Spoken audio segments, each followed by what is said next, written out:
Good evening, y'all. It's been so long. How is it all going? Hello, hello. How are y'all doing? Gosh, it's been so long since I've streamed. Like a good couple, like 2-3 weeks or so. Oh, I had to do like so many essays. By so many, just like 3 essays. But I had to revise them a bunch of times too, and it took me so long to do stupid 3 essays for like my classes. I'm so glad that I'm all done. I mean, like the teachers like gave me a grade for like one of the essays, and he's like, you could revise it some more if you like, but like I'll give you this deadline, but if you're good with this, then you know. And I'm like, I'm done. You know, I'm worried about the other essay, but you know what? I'm just too afraid to check my student emails now. I'm just kind of tired. I just want to celebrate Christmas, the holidays, you know, have a break until like, I think like 1, 2, 3 weeks. 3 weeks break. And then back to school again. Back to university. I am so close to graduating. I was thinking about actually like doing like five courses, and I'm like, the most I can do is 3, but I'm thinking these 5 classes are my last classes and then I can graduate. But I got like an appointment with an advisor to see what it do, you know, if those are my final classes or if there's more. If there is more, I mean, most likely I'm just gonna split the classes into like maybe a summer semester, because 5 classes is a lot. There's like, they're content heavy. I just know they're content heavy. But anyway, enough about classes. I got my Christmas tree up. I'm so happy. It was like just a bare little tree before, but last night I finished all my essays, and I'm like, you know what? Today I'm gonna do deep clean in my room because it is so cluttered and just over the top. Like, I had like so much yarn by my bed. I had like garbage, there's dust everywhere, there's just shite, dirty laundry and clean laundry I haven't put away, and like, oh, hello. What is that? Nabsianic? Is that how you say your name?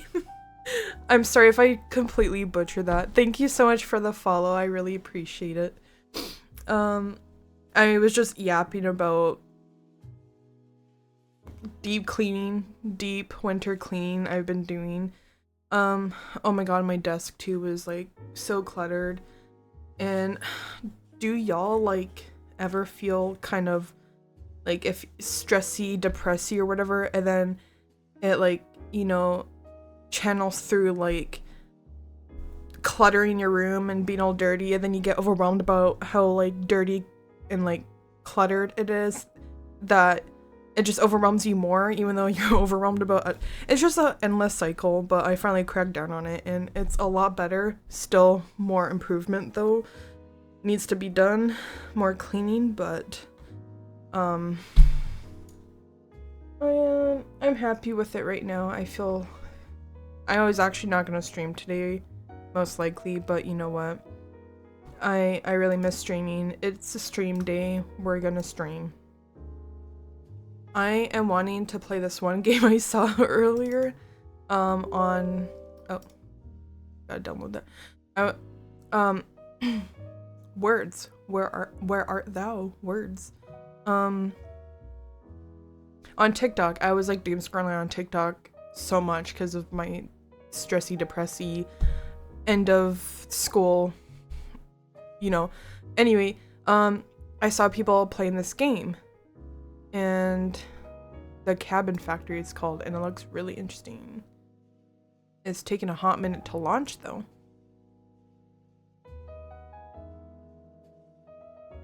Can I play it? Oh, it's launching. It's slowly launching. But I don't know if you know about the Cabin Factory. It looks really interesting. I only seen like maybe a few clips of it of people like, it looks like you're just inspecting cabins for like paranormal shit. I haven't seen anything spooky, but I'm very interested in it. And it's only like a couple bucks Canadian.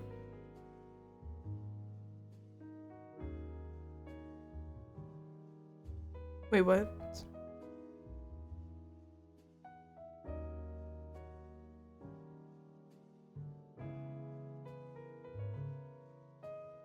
Oh, I guess I need to update my my graphics card.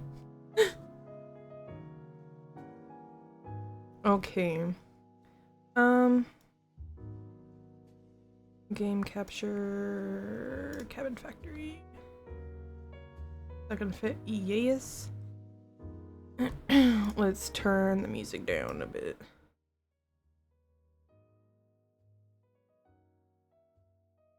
Is there anything I need to be aware of?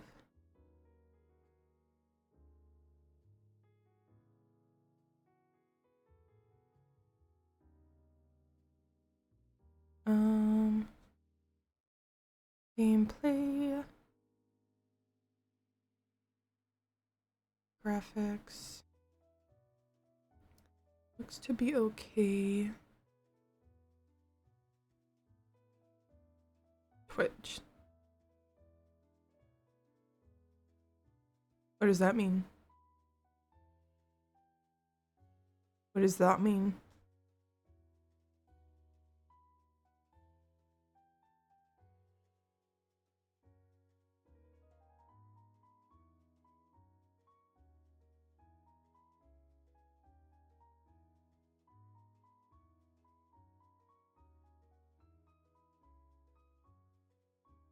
I don't know what that means, but okay.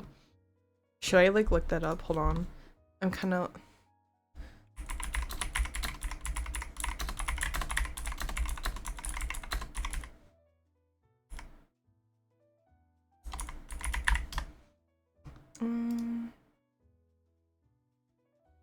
Oh.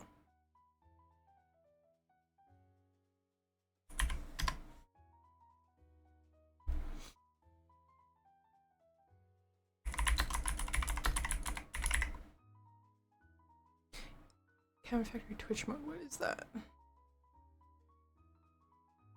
Oh wait, I just realized I'm dumb. Twitch... I'm not playing Minecraft.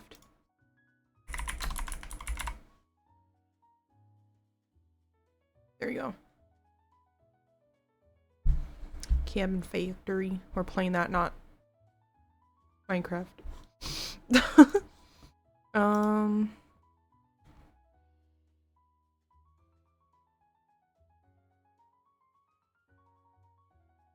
Okay, whatever. I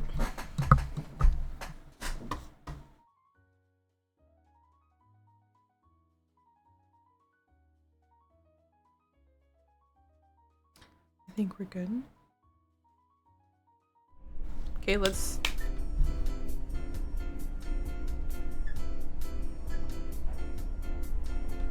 Welcome to the Cabin Factory Corporation. At the Cabin Factory, Oh god, we pride ourselves in creating the... Hold on. I do not like the freaking blur. Hold on. What was that? Jump scares. Best hyper-realistic horror cabin.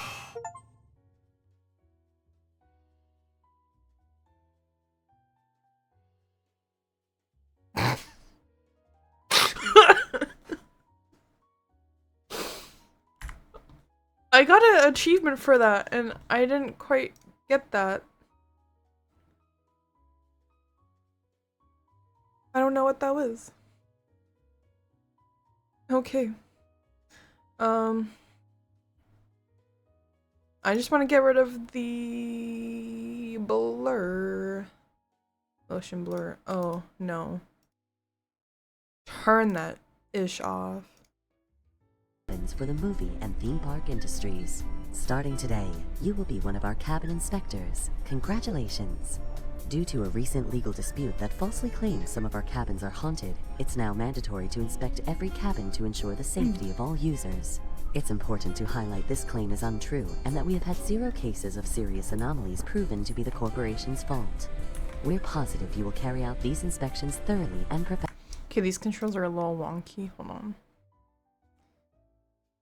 Graphics. Motion blur, just let's do low, because... Professionally. From the whole Cabin Factory Corporation family, because I turned it off and it went, first day I had as a to cabin click inspector. By entering this elevator, you have accepted all the terms of your contract, which may be updated without notice. Oh!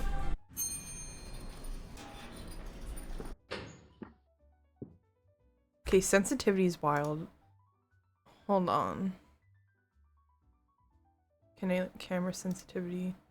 Oh. That one. Is that a bit better?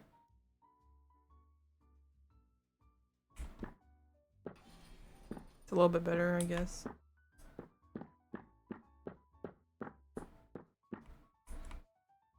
Here, let me turn music off.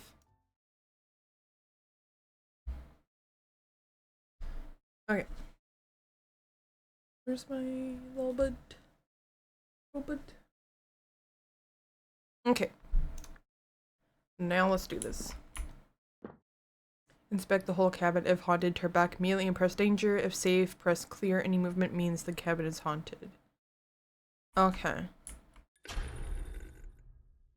Jeez.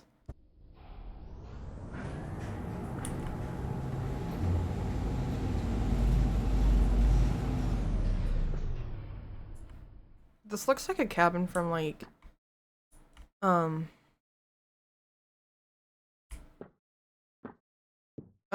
Sons of the Forest.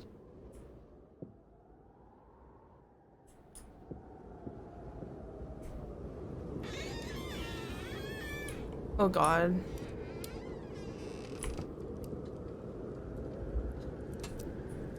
I don't like how dark this is. It's this guy. Hello, sir. Is this like frozen in time shit? Oh hell no. I don't know if I want to go up there, mate. Oh, I can't oh, I guess I just walk through it. I don't know if I can open the doors myself.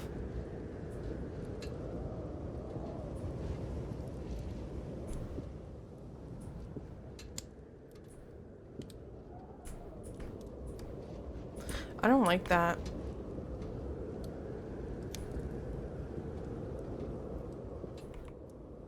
I'm actually just so nervous. I don't like this ambience. Oh, can I see anything? Oh, it's just so dark. So loud. I hate this. What is he eating? A banana? A croissant? entail. There's a TV up there.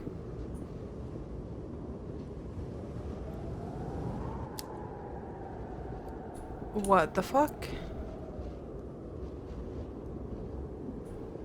There's a little froggy. Can I take you? Can I take you with me? I don't like this. TV, I don't like whatever that fucking thing is. No, thank you. I don't know what else to inspect, but it looks pretty chill to me. Can I leave? Yes, I can.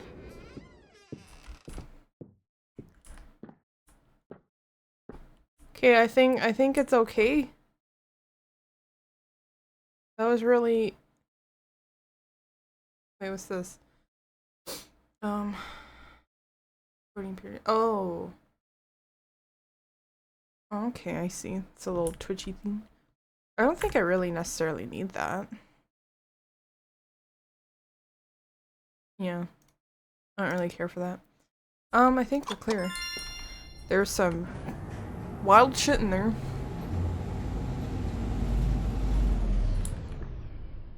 This is the same looking cabin we just had, though.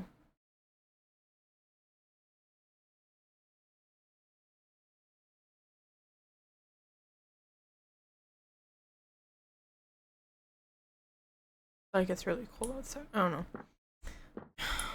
I guess we go on. Is there the same looking cabin?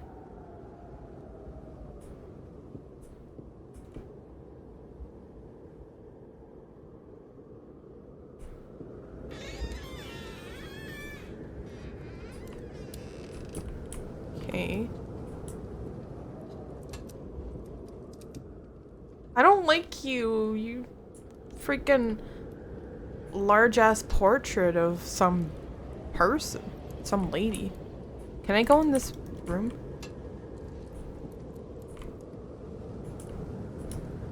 Are you eating the same thing again, sir? Yes, you are.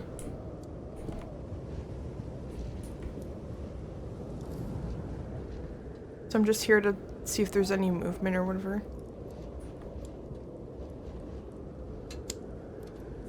Up the stairs we go again.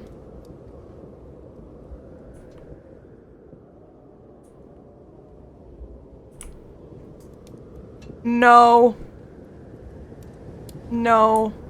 Get me the fuck out of here. That bitch moved. That little fucking child moved, I swear to God.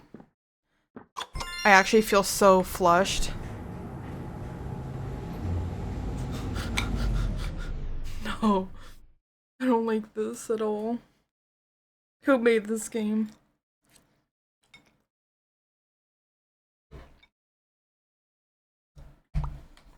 Like my cheeks feel like kind of warm. Like have you ever like had like this weird feeling of fear come over you and it just you feel flushed a bit? That's how I feel when I saw that little thing move.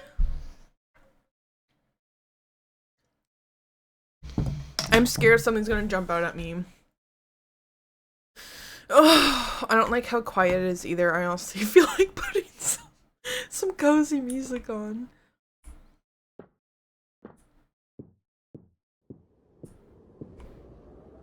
That bitch again. Should I just like sing some like holiday cheer or whatever? Here comes Santa Claus, here comes Santa Claus. The brutal fire that burned a family alive took place in an isolated cabin in the woods. 2 bodies were found calcinated on Sunday evening after 3 hikers noticed a huge column of smoke and immediately called 911. When emergency crews arrived just minutes later, the flames were still burning. According to our sources, a family of 4 lived in the cabin, a mother, a father, and their 2 children. The police confirmed the bodies found on the scene belonged to the parents. The 2 children, a 10-year-old little girl and her 6-year-old brother, have not yet been found in the surrounding areas. The chief of the fire department announced the search operation will continue and said she has hopes of finding them alive. It is still unclear how the parents got trapped inside their own cabin, but the police have found clues that may indicate the fire was intentional. A criminal investigation is ongoing.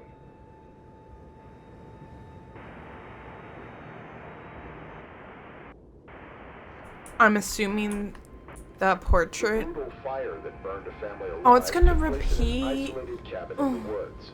2 bodies were found Oh, I'm calcinated so on Sunday itchy. evening after 3 hikers noticed Spooked. a huge column of smoke and I'm assuming that immediately called portrait is 911.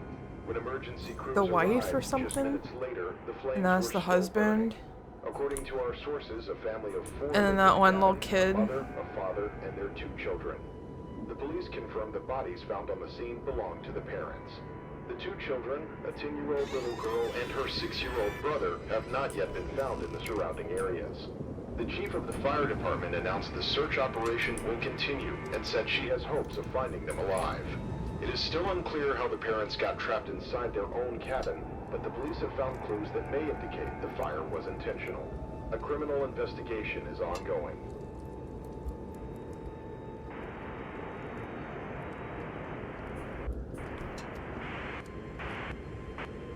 The brutal fire that burned a family alive took place in an isolated cabin in the woods. 2 bodies were found calcinated on Sunday evening after 3 hikers noticed a I do not want to go upstairs. When emergency crews arrived just minutes later, the flames I were don't. still burning. According to Fuck our sources, it. a family of 4 Hold lived my in the cabin, hand. a mother, Hold a my father, and hand. their 2 children. The police confirmed the bodies found on the scene belonged to the parents. The 2 children, a 10-year-old little girl and her 6-year-old Okay, we checked on the bitch. bitch. Let's go. In the surrounding areas. Let's go. The chief of the fire department announced the search operation will continue and said she has hopes of finding them alive. It is still unclear how the parents got trapped inside them. I don't know if I'm doing anything right, but I'm fucking terrified.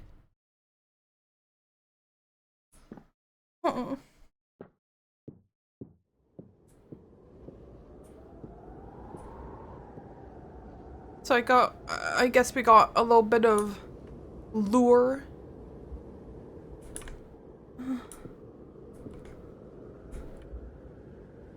Oh God, help me. Why did I agree to get this game?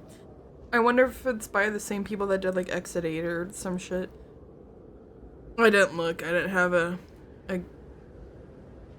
gander.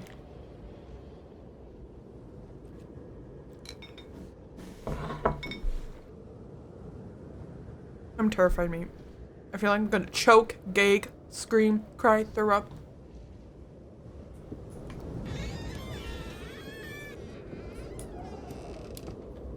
Oh. Ah! Oh, yeah. What? What? What happened? What happened? What's my name? Krita? What happened?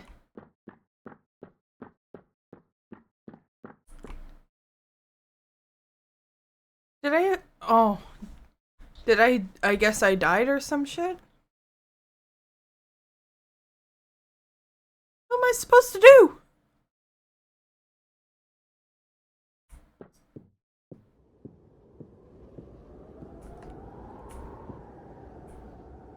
Oof. Okay. I don't know what I'm supposed to do. Like something started happening. Why am I walking so slow? It's over here. Okay. It's kind of like locked in here or something. Can't go over there. Came from here. Yeah, I'm just stuck in here.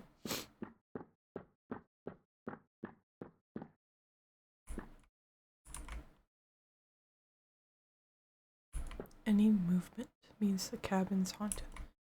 The Cabin Factory hyper-realistic horror cabins. Oh, lovely. Is it like randomized or something? Hold on, I need to do a little bit of looking here. Oh my God, I hate this so much.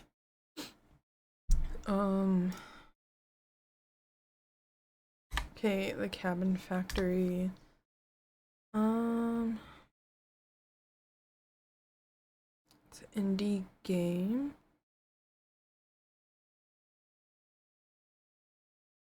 So it's like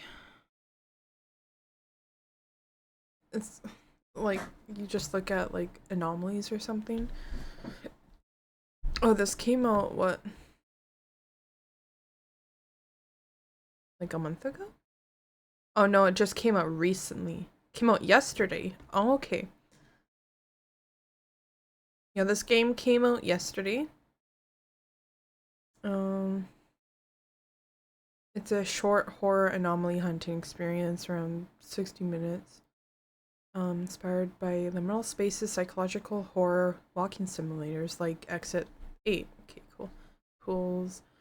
And their virtual predecessor, PT. The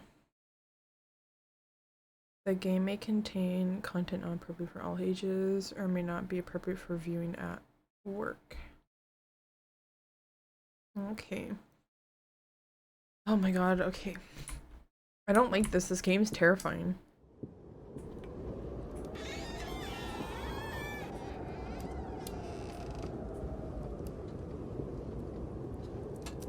Okay, look at the guy.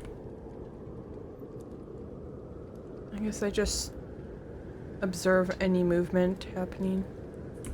Ah! What the fuck is that? Oh my god!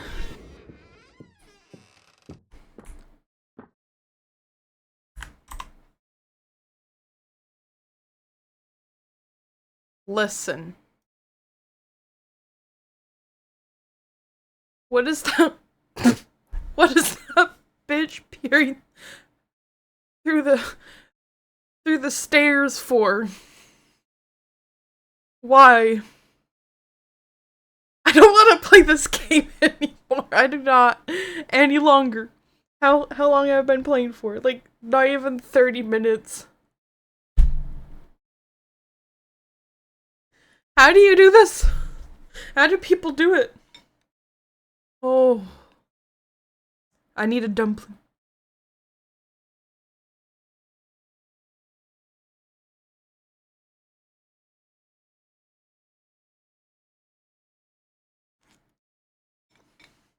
I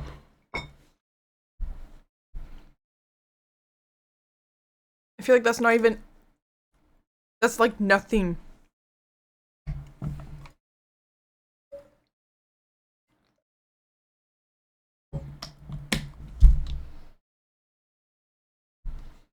I need like music or something. I don't want to see her. I didn't even get a good look. I just saw somebody under like the stairs there. I don't fucking care. I'm gonna fucking... It's good. It's good. It's good. I'm not going in there. It's good. It's good. I'm not walking up the stairs with her just like... No.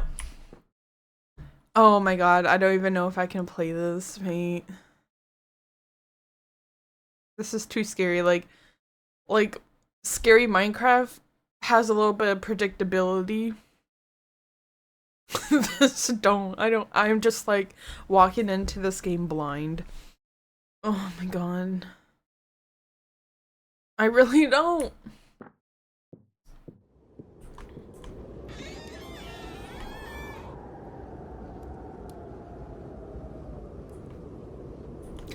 Oh my god. I feel like somebody can like be up in there.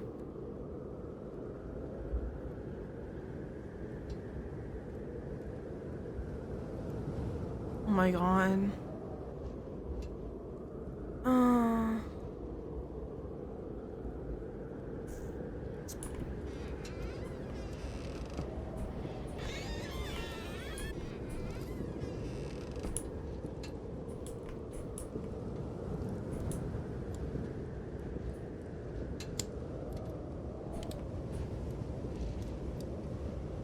my god.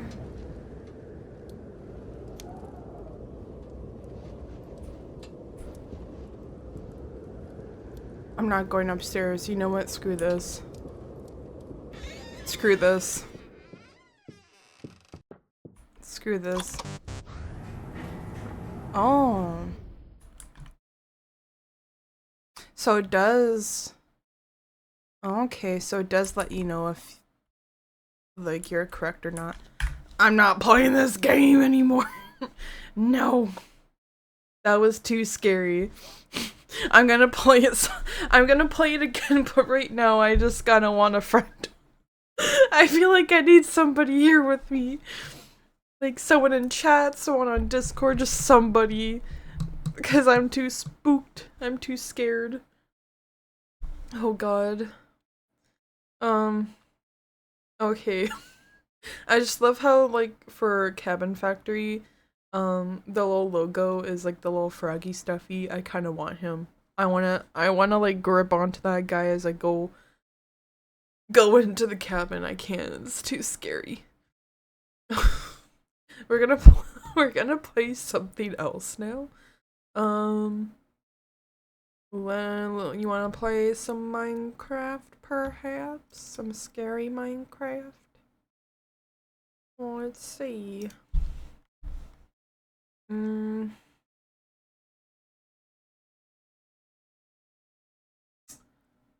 we do... What's this? I'm just checking out the, oh no, I don't want that.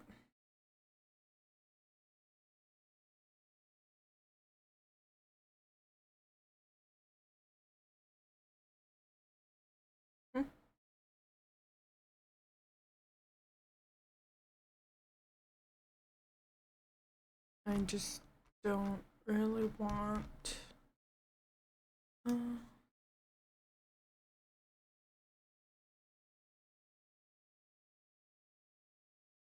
What's this one?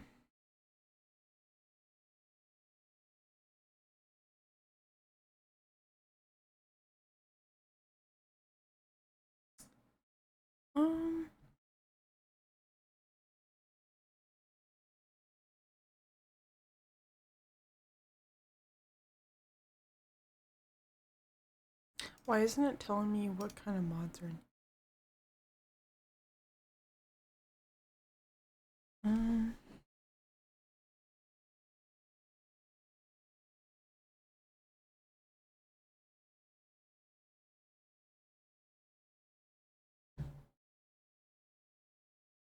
Let me put some music on. There. Yeah. Oh wait, I think there's some people online that want to play.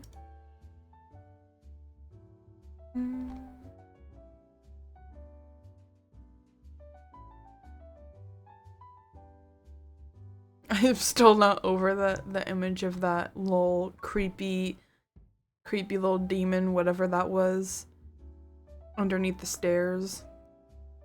The stair boards, whatever you call them. Oh my god, like, I feel like if I walked up on those stairs, she's gonna grab me. I do not. You know what, screw it, let's play this game here. I haven't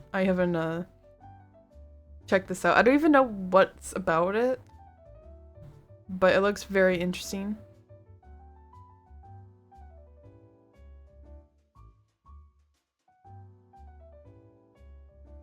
Okay. We're gonna play Doki-Doki Literature Club. Individuals suffering from anxiety, depression may not have a safe experience playing this game. Oh. I am over. Oh.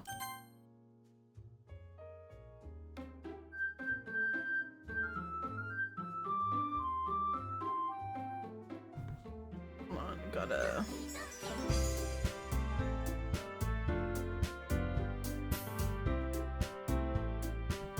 That's so cute. Turn that down a bit. Oh, oops. There you go. Full screen. Damn it. Hold on. There.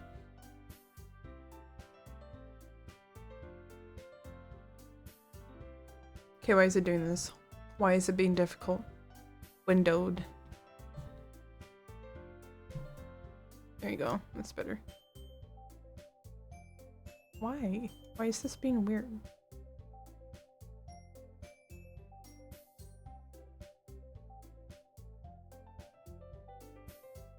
And just, there we go, the corner piece.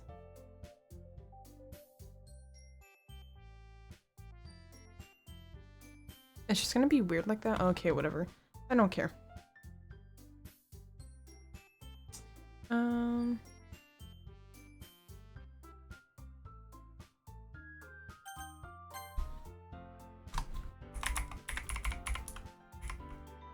There.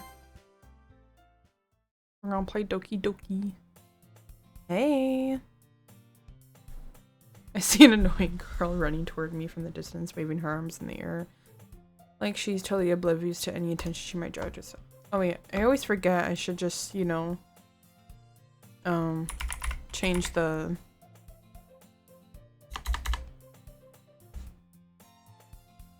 Here we go. I forget I need to change what game I'm playing. On Twitch. That girl is Sayori, my neighbor and good friend since we were children. You know, the kind of friend you'd never see yourself making. I can't read. The kind of friend you'd never see yourself making today, but it just kind of works out because you've known each other for so long. Used to walk to school on days like this, but starting around high school, she would oversleep more and more frequently, and I would get tired of waiting up. But if she's going to chase after me like this, I almost feel better off running away. However, I just saw an idol in front of the crosswalk and let Sayori catch up to me. I overslept again, but I caught you. I caught you this time. Maybe, but only because I decided to stop and wait for you. Eh? You say that like you were thinking about ignoring me. That's mean. Well, if people stare at you for acting weird, then I don't want them to think we're a couple or something. Fine, fine. But you did wait for me after all. I guess you don't have it in you to be mean. Or for you to be mean even if you want to. Whatever you say, Sayori. We cross the street together and make our way to school. As we draw near, the streets become increasingly speckled with other students making their daily commute. By the way, have you decided on a club to join yet? A club? I told you already. I'm really not interested in joining any clubs. I haven't been looking either. Eh? That's not true. You told me you wanted to join a club this year. Did I? I'm sure it's possible that I did in one of our many conversations where I dismissively go along with whatever she's going on about. Sayori likes to worry a little bit too much about me when I'm perfectly content just getting on the average while spending my free time on games and anime. Uh-huh. I was talking about how I'm worried that you won't learn how to socialize or have any skills before college. Your happiness is really important to me, you know? And I know you're I know you're happy now, but I'd die at the thought of you becoming a NEET in a few years because you're not used to the real world. NEET, oh my god. You trust me, right? Don't make me keep worrying about you. Alright, alright. I'll look at a few clubs if that makes you happy. No promises though. Will you at least promise me? Would you at least promise me you'll try a little? Yeah, I guess I'll promise you that. Yay! Why do I let myself get lectured by such a carefree girl? More than that, I'm surprised I even let myself relent to her. I guess seeing her worry so much about me makes me want to ease her mind at least a little bit. Even if she does exaggerate everything inside her head. The school day is oh fuck, I can't read. The school day is as ordinary as ever, and it's over because I know it. After I pack up my things, I stare blankly at the wall, looking for an ounce of motivation. Clubs. Sayori wants me to check out some clubs. I guess I have no choice but to start with the anime club. Hello? Sayori? Sayori must have come into this classroom while I was spacing out. I look around and realize that I'm the only one left in the classroom. I thought I'd catch you coming out of the classroom, but I saw you just sitting here and spacing out, so I came in. Honestly, you're even worse than me sometimes. I'm impressed. You don't need to wait up for me if it's going to make you late to your own club. Well, I thought you might need some encouragement, so I thought, you know what? Well, that you can come to my club. Sayori. There's no way I'm going to your club. Eh? Meanie? Sayori is the vice president of the literature club. Not that I was ever aware that she had an interest in literature. In fact, I'm 99% sure she only did it because she thought it would be fun to help start a new club. Since she was the first one to show interest after the one who proposed the club, she inherited the title of vice president. That said, my interest in literature is guaranteed to be even less. Yeah, I'm going to the anime club. Come on, please. Why do you care so much anyway? Well, I kinda told the club yesterday I would bring in a new member, and Natsuki made cupcakes and everything. Don't make promises you can't keep, dumbass. No, I'm joking. I can't tell if Sayori is really that much of an airhead or if she's so cunning as to have planned all of this out. I let out a long sigh. Fine. I'll stop by for a cupcake, okay? Just a cupcake, you know, all about the food, not the party. Yes, let's go. And thus, today marks the day I sold my soul for a cupcake. As one usually does. I dejectedly follow Sayori across the school and upstairs, a section of the school I rarely visit, being generally used for the third-year classes and activities. Sayori, full of energy, swings open the classroom door. Everyone, the new member is here. I told you not to call me a new member. I glance around the room. Girl 1. Ooh. Welcome to the literature club. It's a pleasure meeting you. Sayori always says nice things about you. Seriously, you brought a boy? Oh, I'm a man. Okay. Way to kill the atmosphere. Ah, what a nice surprise. Welcome to the club. In the club, we all fam. Sorry, that was really cringe. Oh fuck. Hold on, I need water.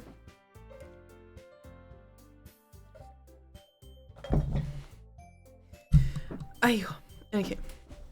All words escape me in this situation. This club is full of incredibly cute girls. Ah! Anyway. What are you looking at? If you want to say something, say it. Sorry. This is so cringe, my god. Natsuki. The girl with the sour attitude, whose name is apparently Natsuki, is one I don't recognize. The little girl in the middle is Natsuki. Okay. Her small figure makes me think she's probably a first year. She's also the one who made cupcakes, according to Sayori. You can just ignore her when she gets moody.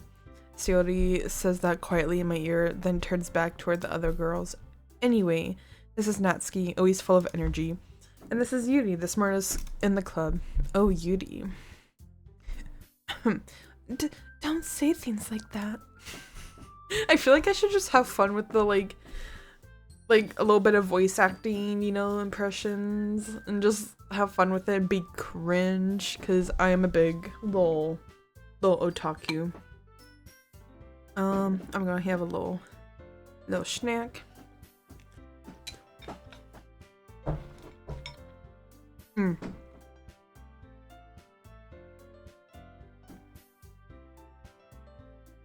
Yummy. Okay. Yuri, who appears comparably more mature and timid, seems to have a hard time keeping up with people like Sayori and Natsuki. Well, it's nice to meet you both. And it sounds like you already know, Monica. Monica? Isn't that right? Oh, Monica. Oh. That's right, it's great to see you again. Monica smiles sweetly.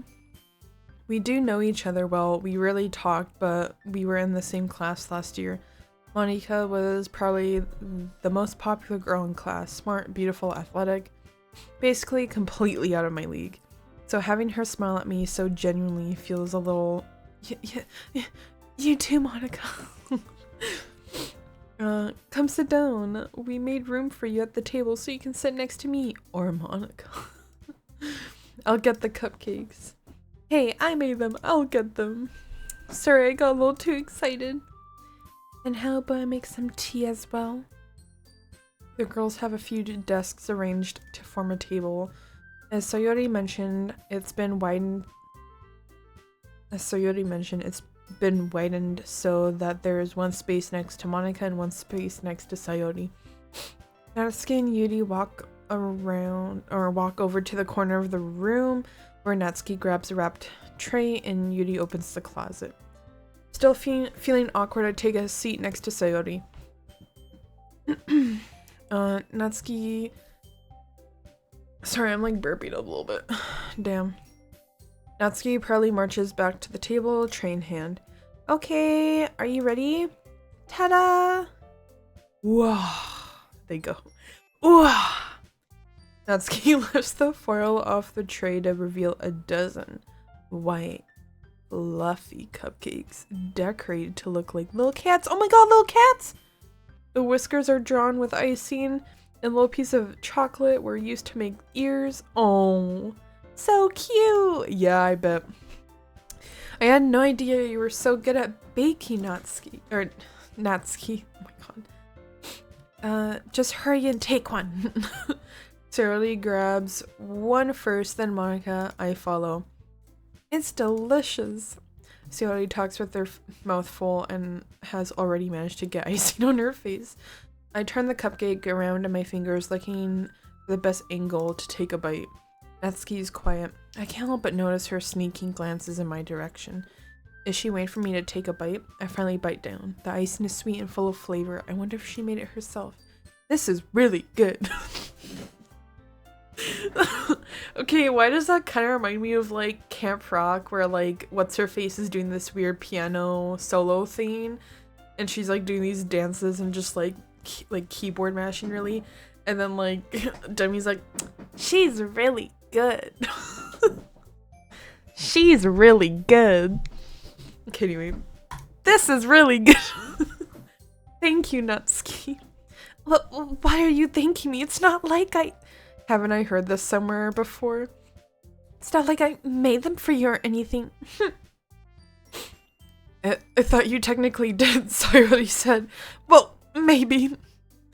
But not for you, you know, you dummy. Alright. Sorry, this is so funny. I'm just trying to like picture my mind like this is like a dubbed anime or something, and then like there's like some cringy like voice acting going on. Okay, focus. I give up on Natsuki's weird logic and dismiss the conversation. Yuri returns to the table carrying a tea set. She carefully places a teacup in front of each of us before setting down the teapot next to the cupcake tray. You keep a whole set in this classroom? Don't worry, the teachers gave us permission. After all, doesn't a hot cup of tea help you enjoy a good book? I guess. Don't let yourself get intimidated. Yuri's just trying to impress you. That's not... Insulted Yuri looks away. I meant that, you know, I believe you. Well, tea and reading might not be a pastime for me, but I at least enjoy tea. I'm glad. Yuri faintly smiles to herself in relief. Monica raises an eyebrow, then smiles at me. So what made you consider the literature club? I was afraid of this question. Something tells me I shouldn't tell Monica that I was practically dragged here by Sayori. Well, I haven't joined any clubs yet, and Sayori seemed really happy here, so... That's okay, don't be embarrassed. We'll make sure you'll feel right at home, okay? As president of the literature club, it's my duty to make the club fun and exciting for everyone. Monica, I'm surprised. How come you decided to start your own club? You could probably be a board member of any of the major clubs. Weren't you a leader of the debate club last year? Well, you know. To be honest, I can't stand all of the politics around major clubs. It feels like nothing but arguing about the budget and publicity and how to prepare for events. I'd much rather take something I personally enjoy and make something special out of it. And if it encourages others to get into literature, then I am fulfilling that dream. Monica really is a great leader. Yuri also nods in agreement. Then I'm surprised there aren't more people in the club yet. It must be hard to start a new club. You could put it that way. Not many people are very interested in putting out all the effort to start something brand new, especially when it's something that doesn't grab your attention like literature. You have to work hard to convince people that you're both fun and worthwhile. But it makes school events like festivals that much more important. I'm confident that we can all really grow this club before we graduate. Right, everyone? Yeah, we'll do our best. You know it. Everyone enthusiastically agrees. Such different girls all interested in the same goal. Monica must have worked really hard just to find these three. Maybe that's why they were all so delighted by the idea of a new member joining. Though I still don't really know if I can keep up with their level of enthusiasm about literature. So, what kinds of things do you like to read? Well, considering how little I've read these past few years, I don't really have a good way of answering that. Manga, I muttered quietly to myself, half joking. Natsuki's head suddenly perks up. It looks like she really wants to say something, but she keeps quiet. Not much of a reader, I guess. Well, that can change. What am I saying? I spoke without thinking after seeing Yuri's sad smile. Anyway, what about you, Yuri? Well, you see, Yuri traces the rim of her teacup with her finger. My favorites are usually novels that build deep and complex fantasy worlds. Mine too, though. The level of creativity and craftsmanship behind them is amazing to me, and telling a good story in such a foreign world is equally impressive. Period, girl, go off. Yuri goes on, clearly passionate about her reading. She seemed so reserved and timid since the moment I walked in, but it's obvious by the way her eyes light up that she finds her comfort in the world of books, not people. Period. I can see that, to be honest. I love a good little fantasy to like escape into from reality. But you know, I like a lot of things. Stories with deep psychological elements usually immerse me as well. Isn't it amazing how a writer can be so deliberately take advantage of your own lack of imagination to completely throw you for a loop? Anyway, I've been reading a lot of horror lately.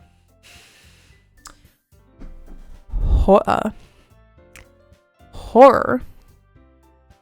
Every time I say horror, I think I'm saying whore. Horror. I can't do it. I read a horror book once. I read something once. That's what's giving me. God, there's so much reading here. It's a Doki-Doki Literature Club, bitch. Fuck. I desperately grasp something I can relate to at the minimal level. At this rate, Yuri might as well be having a conversation with a rock. Really? I wouldn't have expected that, Yuri. For someone as gentle as you, I guess you could say that. But if a story makes me think or takes me to another world, then I really can't put it down. Surreal horror is often very successful at changing the way you look at the world, if only for a brief moment. Ugh, I hate horror. Oh, why is that? Well, Natsuki's eyes dart over me for a split second. Oh, oops. Hold on. There we go. I actually pressed that. Never mind. That's right. You usually like to write about cute things, don't you, Natsuki? What? What gives you that idea? You left a piece of scrap paper behind last club meeting. It looked like you were working on a poem called... Don't say it out loud. And give that back. Fine. Your cupcakes, your poems, everything you do is just as cute as you are. Sayuri slides up behind Natsuki and puts her hands on her shoulder. I'm not cute! Natsuki, you write your own poems? Well, I guess sometimes. Why do you care? I think that's impressive. Why don't you share some sometime? No. Natsuki averts her eyes. You wouldn't like them anyways. Not a very confident writer yet. I understand how Natsuki feels. Sharing that level of writing takes more than just confidence. The truest form of writing is writing to oneself. You must be willing to open up to your readers, exposing your vulnerabilities and showing even the deepest reaches of your heart. Do you have writing experience too, Yuri? Maybe if you share some of your work, you can set an example and help Natsuki feel comfortable enough to share hers. ... I guess it's the same for Yuri too. Aw, I wanted to read everyone's poems. We all sit in silence for a moment. Okay, I have an idea, everyone. Natsuki and Yuri look quizzically at Monica. Let's all go home and write a poem of our own. The next time we all meet, we'll all share them with each other. That way everyone is even. Yeah, let's do it. Plus, now that we have a new member, I think it will help us all get along, or help us all get a little bit more comfortable with each other and strengthen the bond of the club. Isn't that right? Monica smiles warmly at me once again. Hold on, there's still one problem. What is that? Now that we're back to the original topic of me joining the club, I bluntly come forth with what's been on my mind the entire time. I never said I would join this club. Sayori may have convinced me to stop by, but I never made a decision. I still have other clubs to look at, and I lose my train of thought. All four girls stare back at me with dejected eyes. But I'm sorry, I thought. You all... I'm defenseless against these girls. How am I supposed to make a clear-headed decision when it's like this? Is this what guys view girls? They're like, oh my god, I need to make them happy. I am defenseless. Like, it's on the line, you know? How am I supposed to make a clear-headed decision when it's like this? I find, oh my god, this is like such a stereotypical thing, and I find it so funny sometimes. Like, the guy is like, oh my god, the girl, like, how can she survive without me? Like, I wouldn't say that, I guess. Just like the whole like, oh, how can I say no to all of them looking at me like that? How can I say no? It's like me when I look at Haku, my cat, and he's like giving me the cutest little round eyes, and he's like meowing at me, wanting to go outside. I'm like, how can I say no to you? How can I? Fine, let's go outside for a little bit, even though you're an indoor cat.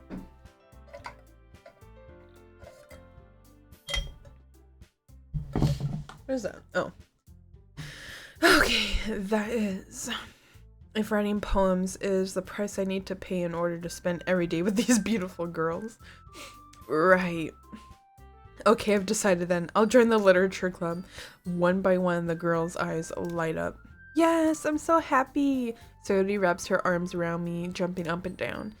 Hey, you really did scare me for a moment. If you really just came for a cupcake, I would be super pissed. Why not? Then that makes it official. Welcome to the literature club. Thanks, I guess. Okay, everyone. I think with that, we can all officially end today's meeting on a good note. Everyone remember tonight's assignment. Write a poem to bring to the next meeting so we can all share. Monica looks over at me once more. I look forward to seeing how you express yourself. Yeah. Can I really impress the class star Monica with my mediocre writing skills? I already feel the anxiety welling up inside me. Meanwhile, the girls continue to chit-chat as Yuri and Natsuki clean up their food.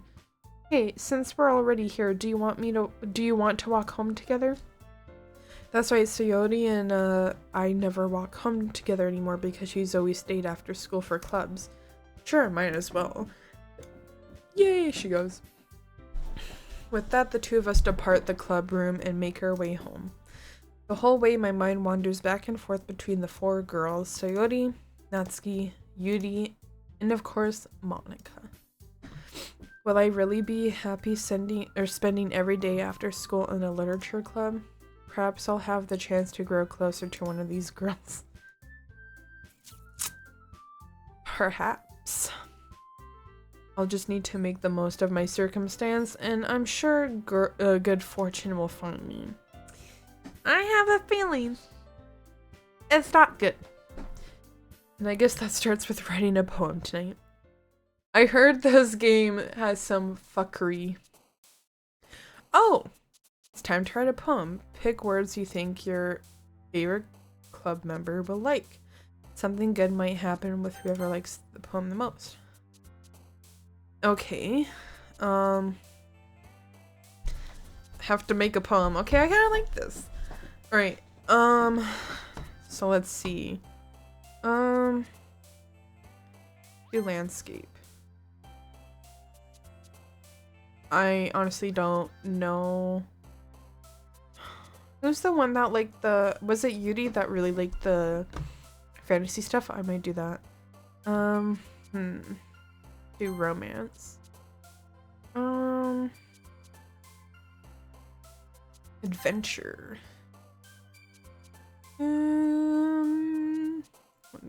What other words?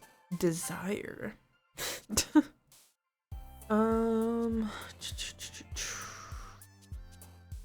Let's see. Misfortune.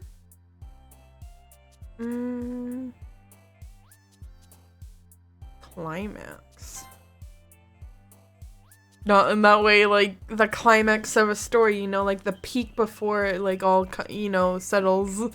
You know, like the building tension, and then climax, the story, oh no, big thing happened, and then wrapping up the story. Let's do after image fireworks statement. Let's do fireworks. Peace. Sensational. I'm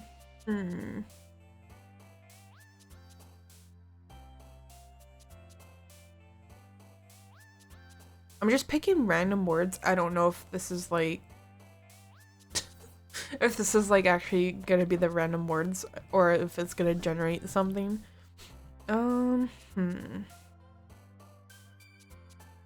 Sunny. Oh my god, why is that word on here? Let's do unrestrained.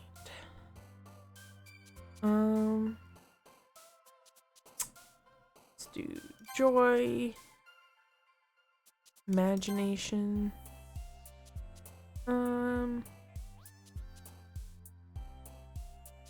Bliss. Kawaii. Massacre.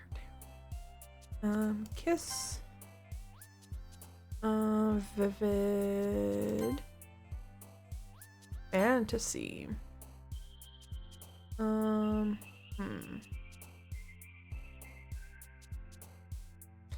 Unrequited. Melancholy. Doki-Doki. I don't know, embrace. Doki-Doki. I don't know what that generated, to be honest. I just picked random words. Hold on, let me have a little dumpling. I need my dumpling.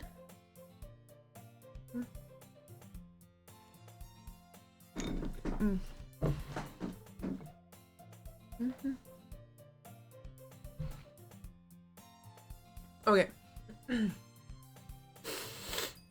I feel kind of stuffed up for some reason. Okay. Hi again. Glad to see you didn't run away from us. Nah, don't worry. This might be a little strange for me, but I at least keep my word. Well, I'm back at the literature club. I was the last to come in, so everyone else is already hanging out. Thanks for keeping your promise. I hope this isn't too overwhelming of a commitment for you.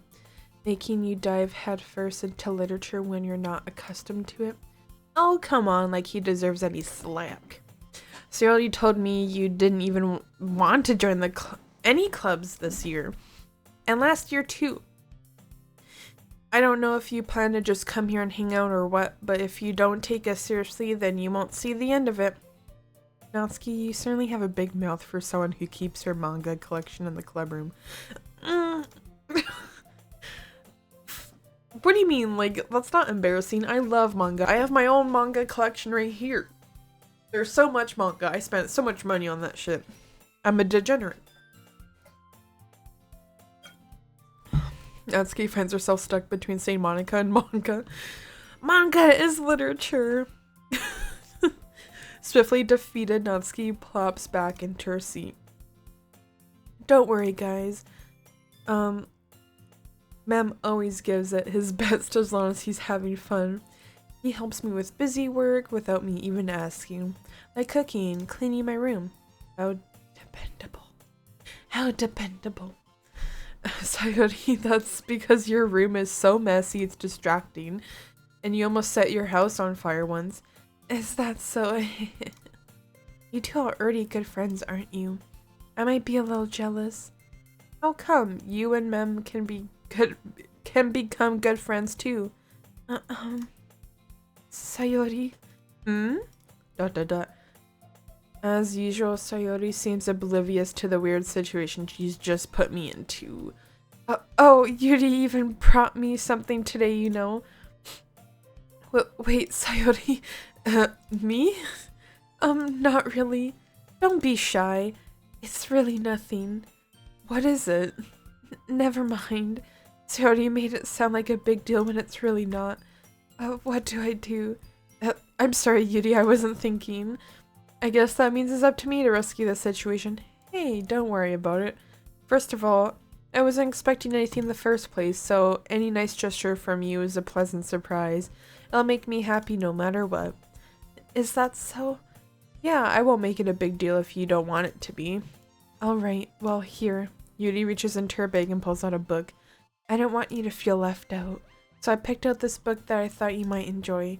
It's a short read, so it should keep your attention even if you don't usually read. And we could, you know, discuss it if you wanted. How is this girl accidentally being so cute? She even picked out a book she thinks I'll like despite me not reading much. Yuri, thank you. I'll definitely read this. I enthusiastically take the book. Phew. Well, you can read it at your own pace. I look forward to hearing what you think. Now that everyone's settled in, I expect Monica to kick off some scheduled activities for the club. But that doesn't seem to be the case. Sayori and Monica are having a cheery conversation in the corner. Yuri's face is already buried in a book. I can't help but notice her intense expression, like she was waiting for this chance. Meanwhile, Natsuki is rummaging around in the closet, probably with her manga collection. Man, it looks like no one wants to be bothered today. I slumped down into the nearest desk. How am I supposed to occupy myself with something literature related by myself like this? I guess I could always read some of that book Yuri gave me, but I'm feeling a little too tired to read. I could probably fall asleep right now. I close my eyes and end up listening to Sayori's conversation with Monica.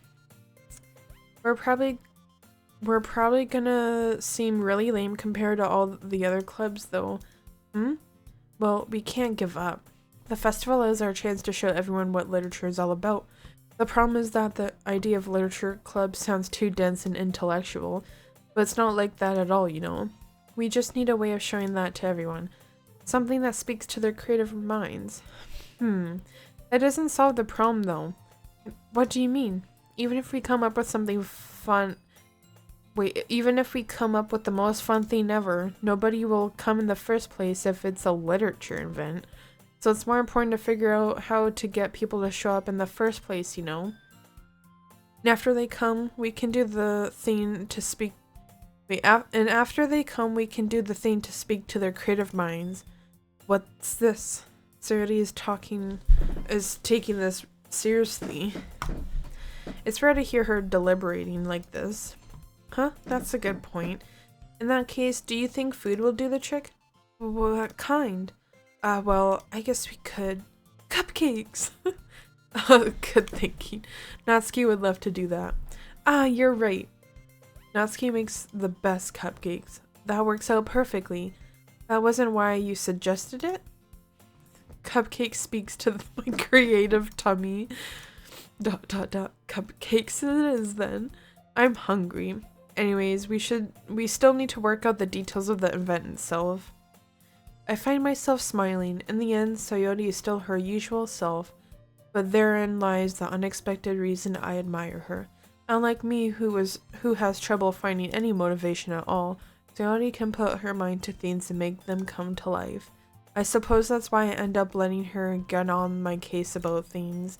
I can't help but wonder what it would be like to see the world through her eyes.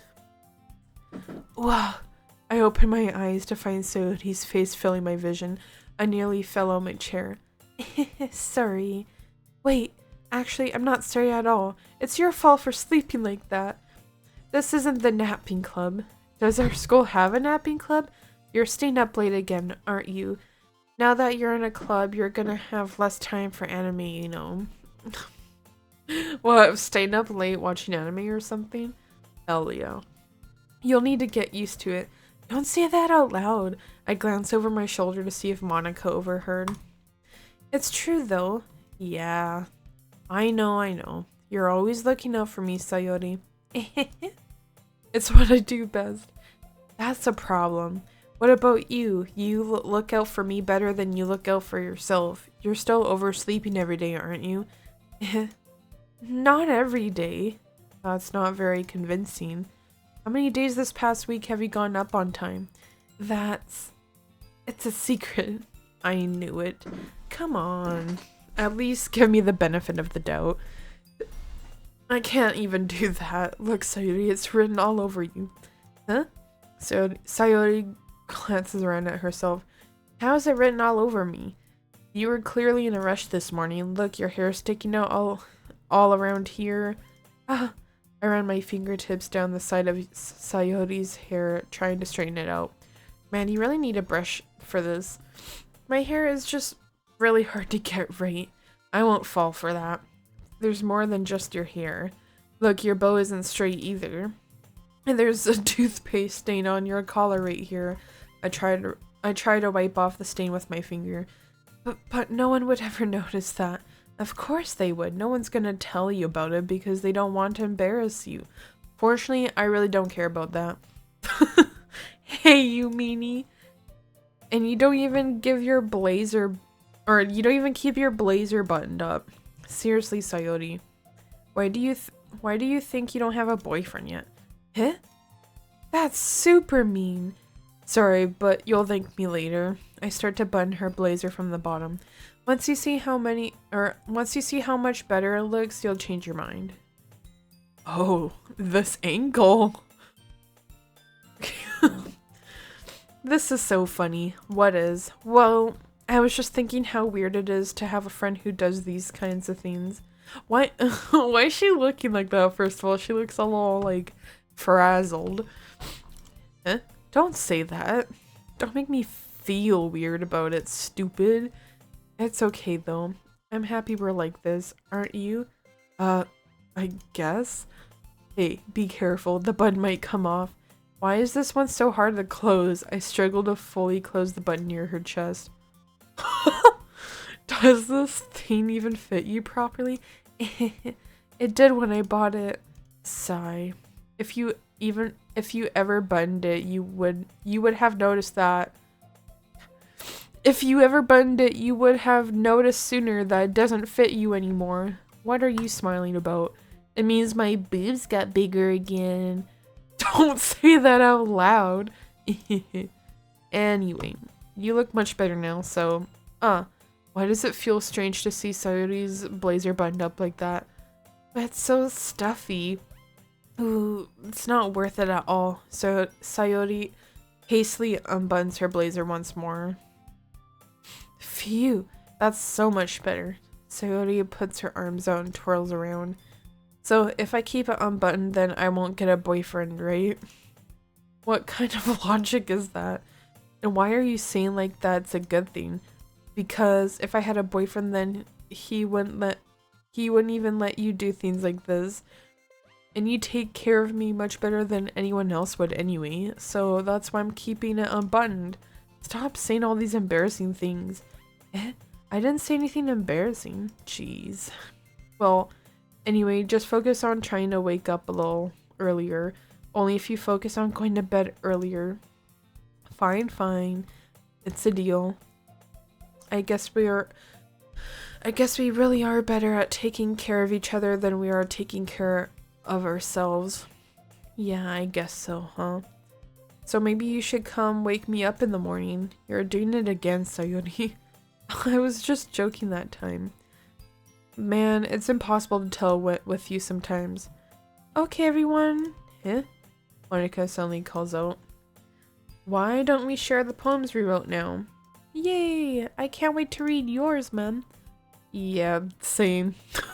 I fail to sound enthusiastic, but Sayori still trots away to retrieve her poem. By the way, did you remember to write a poem last night? Yeah. My relaxation ends. I can't believe I agreed to do something so embarrassing. I couldn't really find much inspiration since I really never done this before. Well, now that everyone's ready, why don't you find someone to share with? I can't wait. Sayori and Monica enthusiastically pull out their poems. Sayori's is on a wrinkled sheet of loose leaf torn from a spiral notebook. On the other hand, Monica wrote hers in a composition notebook.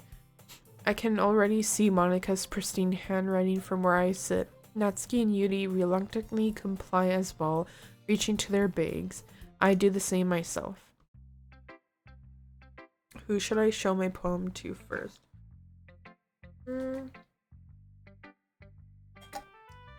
I wonder Yuri. Yuri seems the most experienced, so I should start with her. I can trust her opinion, to be fair.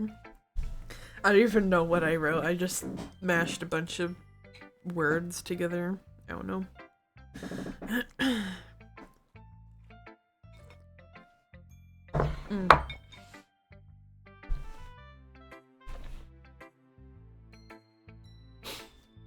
Yuri stares at the poem. Oh no. A minute passes more than enough time for her. Wait, a minute passes more than enough time for her to finish reading. Oh! Sorry, I forgot to start speaking. It's fine, don't force yourself. I just need to put my thoughts into words. Hold on. Okay? This is your first time writing a poem, right? Yeah. Why do you ask? I'm just making sure. I guess that it might be after reading through it. So it's that bad. No! Did I just raise my voice? I'm so sorry. Yuri, buries her face in her hands. I couldn't help but notice that it's been several minutes and we really haven't gone anywhere. It might take Yuri a while to get used to new people. It's fine, I really didn't notice. What were you saying? Right, it's just that there are specific writing habits that are usually typical of new writers. And having been through that myself, I kind of learned to pick up on them. I think the most noticeable thing I recognize in new writers is that they try to make their style very deliberate. In other words, they tend to pick a writing style separate from the topic matter, and they fit the two together. The end result in that both the style and the expressiveness are weakened. Once Yuri finds her train of thought, it's as if her demeanor totally changes. Her stammering is completely gone and she sounds like an expert. Of course, that's not something you can be blamed for. There are so many different skills and techniques that go into writing even a simple poem. Not just finding them and building them, but getting them to work together is probably the most challenging part. It might take you some time, but it all comes with practice and learning by example and trying new things. I also hope that everyone else in the club gives you valuable feedback. Natsuki can be a little biased sometimes, though. Biased? How? Well, never mind. I shouldn't be talking about people like that. Sorry. It's fine. I'm not sure if Yuri is apologizing to herself, to me, or to Natsuki. Do you mind if I read your poem now? Please do. I'd love to share my thought process behind it. Yuri smiles dreamily, as if that's a rare opportunity for her, which itself is kind of funny. After all, isn't this supposed to be a literature club? Oh god, it's in cursive. Reading cursive is difficult sometimes. Okay. Ghost under the light. The tendrils of my hair illuminate beneath the amber glow, bathing. It must be this one. The last remaining streetlight to have withstood the test of time. The last yet to be replaced by the sickening blue-green hue of the future. I bathe? Again. Calm, breathing air of the present but living in the past. The light flickers.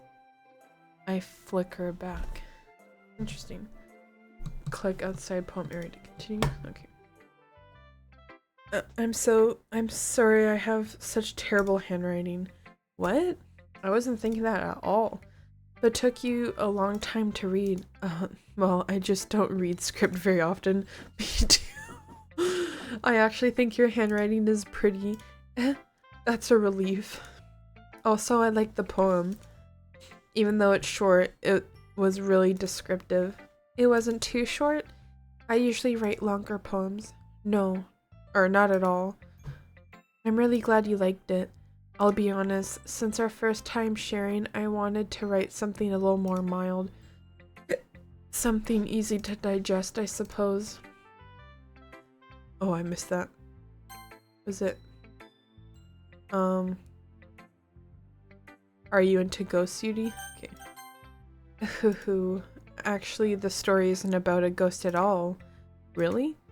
I must have totally missed the point. Well, I suppose you did only glance over it after all. But remember that poets often express their own thoughts, feelings, and experiences in their work. They usually do more than tell a simple story or paint a picture.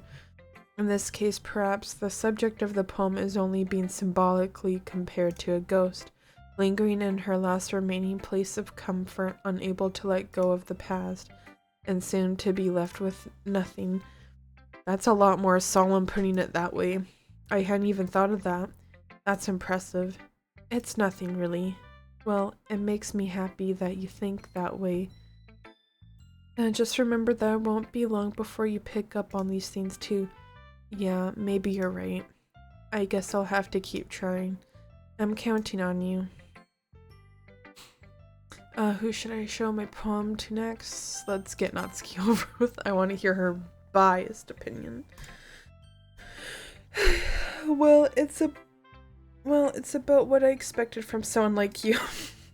That's a little blunt. Well, excuse me. It's not like I said it was bad. It's just it just didn't invoke any emotions. So basically, it's not cute enough for your taste. Do you want to get smacked? I'll pass. Sigh. Well, anyway, I guess I need to show you mine. Not that you'll like it. Eagles can fly, monkeys can climb, crickets can leap. Horses can race, owls can seek, cheetahs can run, eagles can fly. People can try, but that's about it. That's about it. I feel like that's something my character I'm playing as would write.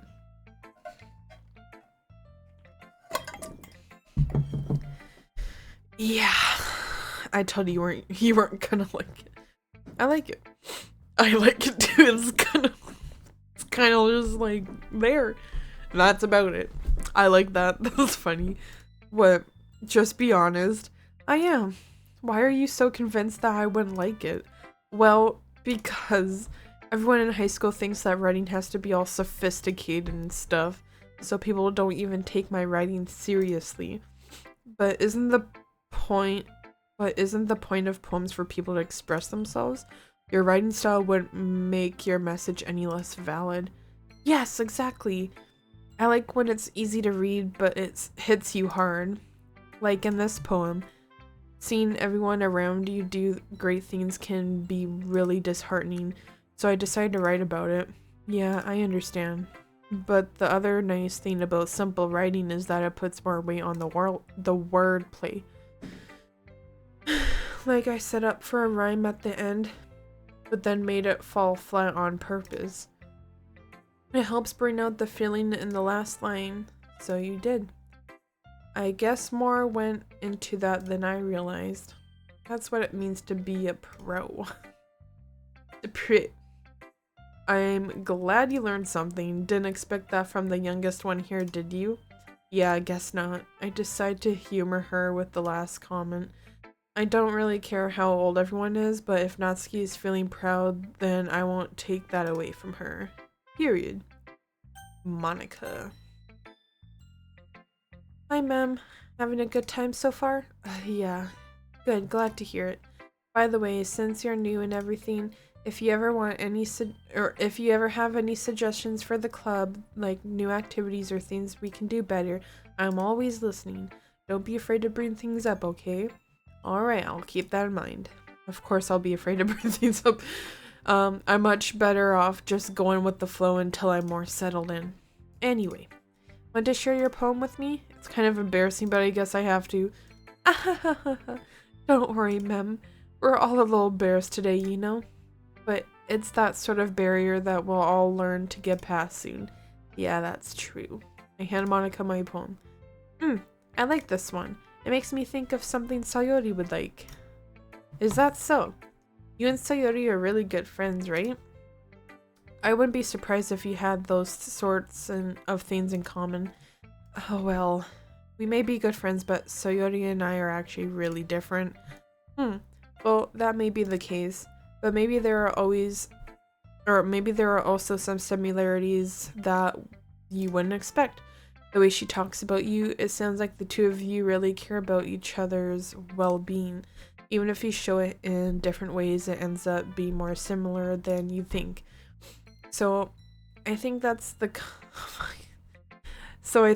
kind of vibe I get when reading your poem. You sure you're not reading into it too much? I could be. Oh gosh, I sound like Yuri. But in any case, Sayori's writing has kind of a gentle feel to it. I can tell that she likes exploring with emotions like happiness and sadness. Who knew that someone so happy would enjoy sad things too? Yeah, that's totally unexpected. Well, to each their own. And you shouldn't be afraid to experiment a little bit either. I'm sure I'll end up trying different things a lot. It could take a while before I feel comfortable doing this. That's okay. I love to see you try new things. That's the best way to find the kind of style that suits you. Everyone else might be a little bit biased toward their own kinds of styles, but I'll always help you find what suits you the most. So don't force yourself to write the way everyone else wants you to write. It's not like you have to worry about impressing them or anything. Anyway, do you want to read my poem now? Don't worry, I'm not very good. You sound pretty confident for someone who claims to not be very good. Well, that's because I have to sound confident. That doesn't mean I always feel that way, you know? I see. Well, let's read it then. God, honestly, I feel... I don't know why I'm doing all this reading, because sometimes I think I'm like dyslexic or something, because I really misread things, or like things are backwards or misinterpreted or whatever. Okay, hole in wall. It couldn't have been me. See the direction the sparkle Sparkle? It couldn't have been me. See the direction the sparkle protrudes. A noisy neighbor, an angry boyfriend. I'll never know. I wasn't home. I peer inside for a clue. No, I can't see. I reel blind like a film left out in the sun. But it's too late. My retina's already scorched with a permanent copy of the meaningless image. It's just a little just a little hole. It wasn't too bright. It was too deep, stretching forever into everything, a hole of infinite choices. I realize now that I wasn't looking in, I was looking out, and he on the other side was looking in. Interesting. I feel like my nose is getting plugged up.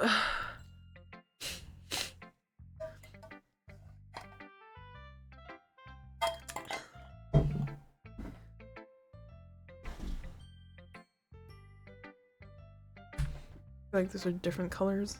Okay. So what do you think? It's very free form, if that's what you call it. Sorry, I'm not really the right person to ask for feedback. It's okay. Yeah, that kind of style has gone pretty popular nowadays. That is, a lot of poems have been putting emphasis on the timing between words and lines. When performed out loud, it can be really powerful. What was the inspiration behind this one? Well, I'm not sure if I know how to put it. I guess you could say that I had some kind of epiphany recently. It's been influencing my poems a bit. An epiphany? Yes, something like that. I'm kind of nervous to talk about deep stuff like that because it's kind of coming on strongly. Maybe after everyone is better friends with each other? Anyway. Here's Monica's writing tip of the day. Sometimes when you're writing a poem or a story, your brain gets too fixated on a specific point. If you try so hard to make it perfect, then you'll never make any progress. Just force yourself to get something down on paper and tidy it up later. Another way to think about it is this. If you keep your pen in the same spot for too long, you'll just get a big dark puddle of ink. So just move your hand and go with the flow. That's my advice for today. Thanks for listening. Who should I show my prompt next? Sayori is the last one. Oh my goodness, this is so good, ma'am. I love it. I had no idea you were such a great writer. Sayori, you must be seriously overreacting. I'm not a good writer at all. I honestly have no idea what I'm doing. Well, maybe that's why, because I have no idea what I like either. Jeez. Yuri's opinion was way more constructive than this. Are you sure you don't like it just because I wrote it? Well, I'm sure that's part of it. I think I understand you better than a lot of other people, you know? So when I read your poem, it's not just a poem, it's a memorized poem. And that makes it feel extra special. Like, I can feel your feelings in it. Sayori hugs the sheet against her chest. You're so weird. I'm really happy just that you wrote one. It just reminds me of how you're really a part of the club now. Not to mention the fact that I'm standing in front of you in the club room. Well, of course. I'm not really into it yet, but that doesn't mean I'll break my promise. See? It's like I said before. Deep down, you're not selfish at all, you know? Trying new things like this for other people, that's something that only really good people do. Thanks, Sayori. I'm not sure if she sees the full picture of my motive here. Then again, I can't deny that she's part of the reason I joined. Knowing how much this means to her and all, yeah. And I'm gonna make sure you have lots of fun, okay? That will be my way of thanking you. Alright, I'm going to hold you on to that. What? Alright, I'm going to hold you to that then. Yay! Now you'll read my poem too, right? Don't worry, I'm really bad at this. We'll see about that. Dear sunshine, the way you glow through my blinds in the morning, it makes me feel like you missed me. Kissing my forehead to help me out of bed, making me rub the sleepy from my eyes. Are you asking me to come out and play? Are you trusting me to wish away a rainy day? I look above, the sky is blue. It's a secret, but I trust you too. If it wasn't for you, I could sleep forever, but I'm not mad. I want breakfast. That's funny. I like that. I like that poem. That's actually cute and wholesome. And the end is like I feel like that's me getting up in the morning just like, the sun is shining. I want breakfast. I want food. Give me food. Sayori, this is just a guess, but did you wait until this morning to write this? No. Just a little bit. You can't answer just a little bit to a yes or no question. I forgot to do it last night. Well, at least that makes me feel a little bit better about myself. Don't be mean. I still tried my best. Yeah. I didn't mean to say that it was a bad poem. It came out nice, or how should I put it? It sounds just like you. Really? Yeah. Especially the last line. I made eggs and toast. Good for you, girl. Good for you. Get your breakfast. Even though you were late to school. It's bad to skip breakfast. I get all cranky. Well, I guess there's no point in arguing. Anyway, thanks for showing me. Hehe. This was so much fun. Monica's the best. Yeah. But next time I won't forget. And I'm gonna write the best poem ever. Well, I guess I look forward to it. That's cute. I like that. It's wholesome. I need to refill my water bottle here soon. Yeah. Phew. I guess that's everyone. Glanced around the room. That was a little more stressful than I anticipated. It's as if everyone is judging me for my mediocre writing abilities. Even if they're just being nice, there's no way my poems can stand up to theirs. This is a literature club after all, I sigh. I guess that's what I ended up getting myself into. Across the room, Sayori and Monica are happily chatting. My eyes land on Yuri and Natsuki. They gingerly exchange sheets of paper sharing their respective poems. As they read in tandem, I watch each of their expressions change. Natsuki's eyebrows furrow in frustration. Meanwhile, Yuri smiles sadly. What's with this language? Huh? Did you say something?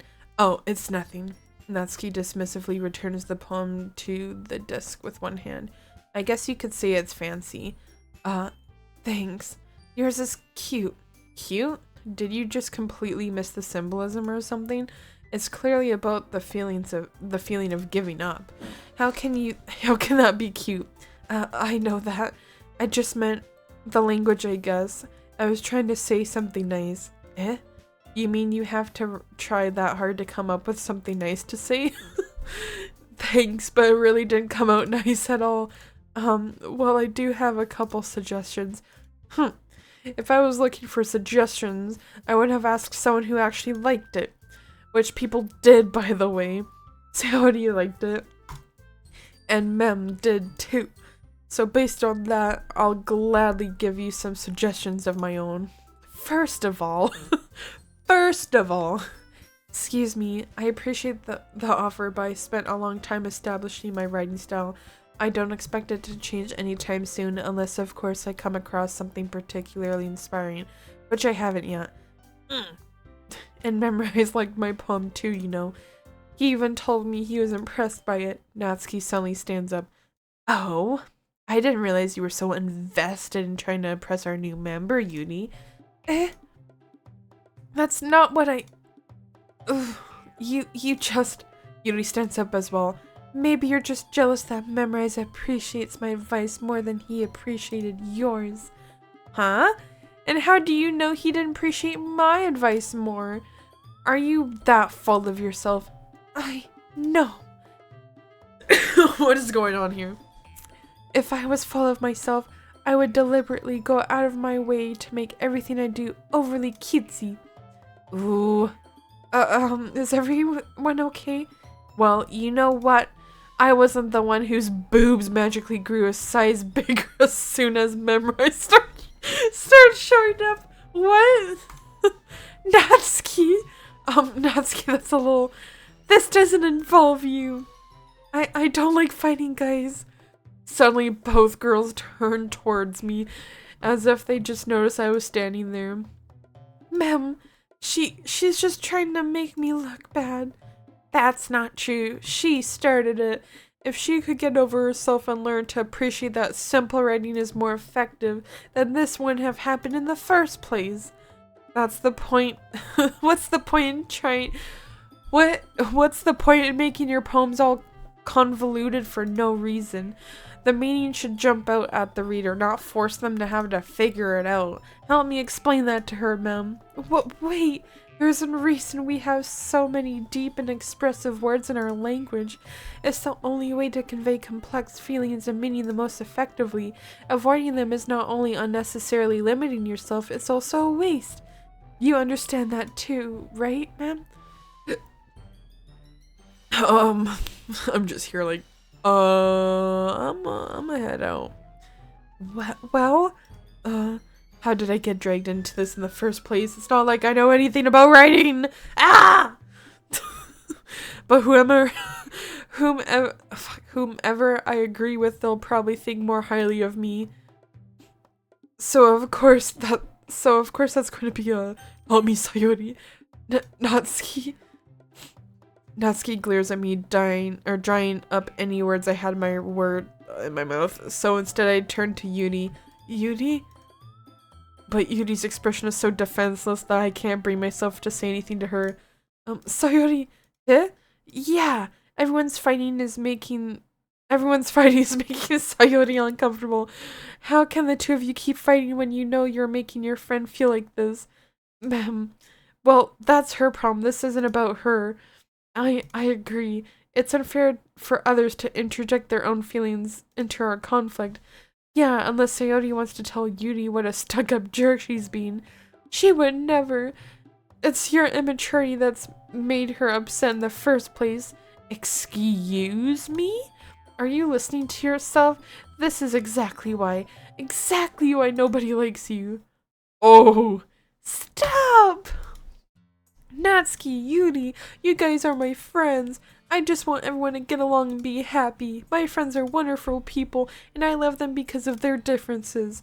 Natsuki's poems, they're amazing because they give you so many feelings with just a few words, and Yuri's poems are amazing because they paint beautiful pictures in your head. Everyone's so talented, so why are we fighting? Because, well... Also, Natsuki's cute. There's nothing wrong with that, and Yuri's boobs are the same as they always were. Big and beautiful. Yo. Body positivity. Sayori stands out triumphantly. Monica stands behind her with a bewildered expression. I'll make some tea. Yuri rushes off. Natsuki sits down with a blank expression on her face, staring at nothing. So, this is why Sayori is vice president, I whispered to Monica. She nods in return. To be honest, I might come off as a good leader and I can organize things, but I'm not very good with people. I couldn't even bring myself to interject. As president, that's kind of embarrassing of me. Nah, it's not like I can blame you. I wasn't able to say anything either. Well, I guess that just means Sayori is amazing in her own way, isn't she? You could say that. She might be an airhead, but sometimes it's weirdly suspicious that she knows exactly what she's doing. I see. Take good care of her, okay? I would hate to see her get herself hurt. That makes two of us. You can count on me. Monica smiles sweetly at me, causing my stomach to knot. Such a genuine person really does make a good president, regardless of what she says. If only I could get the chance to talk to her a little more. Okay everyone, it's just about time for us to leave. How did you all feel about sharing poems? It was a lot of fun. Well, I'd say it was worth it. It was alright, well, mostly. Mem, how about you? Yeah, I'd say the same. It was a neat thing to talk about with everyone. Awesome. In that case, we'll do the same thing tomorrow. And maybe you learned something from your friends too, so your poems will turn out even better. ... I think to myself, I did learn a little more about the kinds of poems everyone likes. With any luck, that means I can at least do a better job impressing those I want to impress. Oh my god, I seen something at the corner of my eye. Oh yeah. I nod to myself with newfound determination. Bam! Ready to walk home? Sure, let's go. Sayori beams at me. It truly has been a while since Sayori and I have spent this much time together. I can't really say I'm not enjoying it either. Sayori, about what happened earlier. What do you mean? You know, between Yuri and Natsuki. What does that kind of thing... Wait, does that kind of thing happen often? No. That's really the first time I've ever seen them fight like that. Oh, Bitsy! Hello! I thought I heard you, like, rustling behind me in the shadows. No, Bootsy? Hold on. Here's the boots! Here's the Bootsy! Hello, kitty Bootsy break. Hello, boo-boo. You're so cute. My old man. Yeah. He's such a cutie patootie. He rarely ever jumps up here. It's mostly Haku, but it makes me happy that Boots comes in here to say hello. Hold on, I'm just gonna eat my last 2 little dumplings here.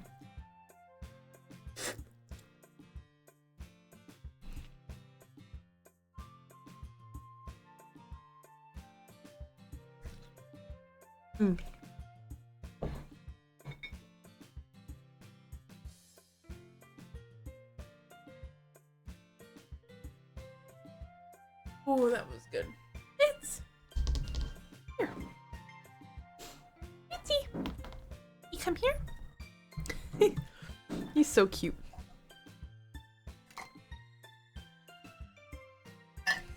I have no more water. Okay, back to gaming. I don't know how much is with this game, but I need to get off here soon, probably. I want to play some more. I started a little too late, but I was busy cleaning today. Cleaning. I had to do cleaning, Boots. Yeah.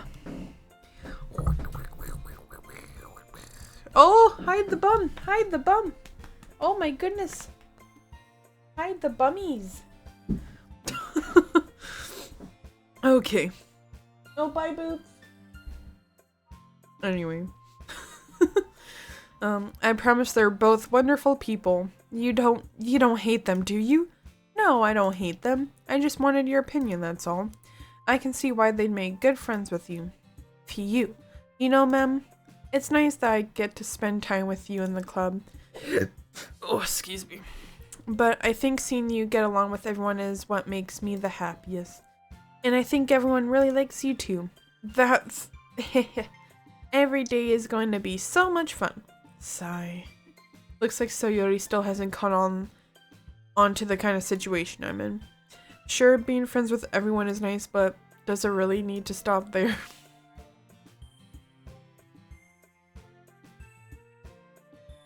Oh, oops, I missed it. Being friends with everyone is nice, but does it really need to stop there? Well, we'll just have to see what the future holds, Sayori. I pat Sayori on the shoulder. I said that more to myself than to her, but it's easy to use Sayori as an internal monologue sometimes. Okay, yeah. Let's do this. Oh no, what am I gonna get myself into? Okay, poem number 2. What should we do? Let's do something in just there. Chocolate. Chocolate sounds nice. Doki-Doki. Boop. Let's see. Marshmallows. Fireflies. Strawberries. Let me see. Melody. Let's see. Aura special. Let's do special. Oh, I should have done bliss actually. I forgot that. I'm trying to depict a campfire experience. I don't know. camping, like treats and stuff. Blanket. And the nature. Excitement. Or dance. Ooh. Let's do excitement. Lust. Oh. Let's do a holiday. Let's see. Evanson, ambient. Passion. No, warm. Let's do summer. Let's do landscape. Comfort. Let's do bouncy. And clouds. Vertigo. Interesting. Let's do clouds. And some memories. And breathe. No, cheer. Let's do that. I'm just picking random words. I don't know if they do anything. I don't know if they do anything to the story. Okay, another day passes, and it's time for the club meeting already. I've gotten a little more comfortable here over the past couple days. Entering the club room, the usual scene greets me. I memorize. Yo, Sayori. Why is he like, yo? I'm just imagining that in my head. Looks like you're in a good mood today.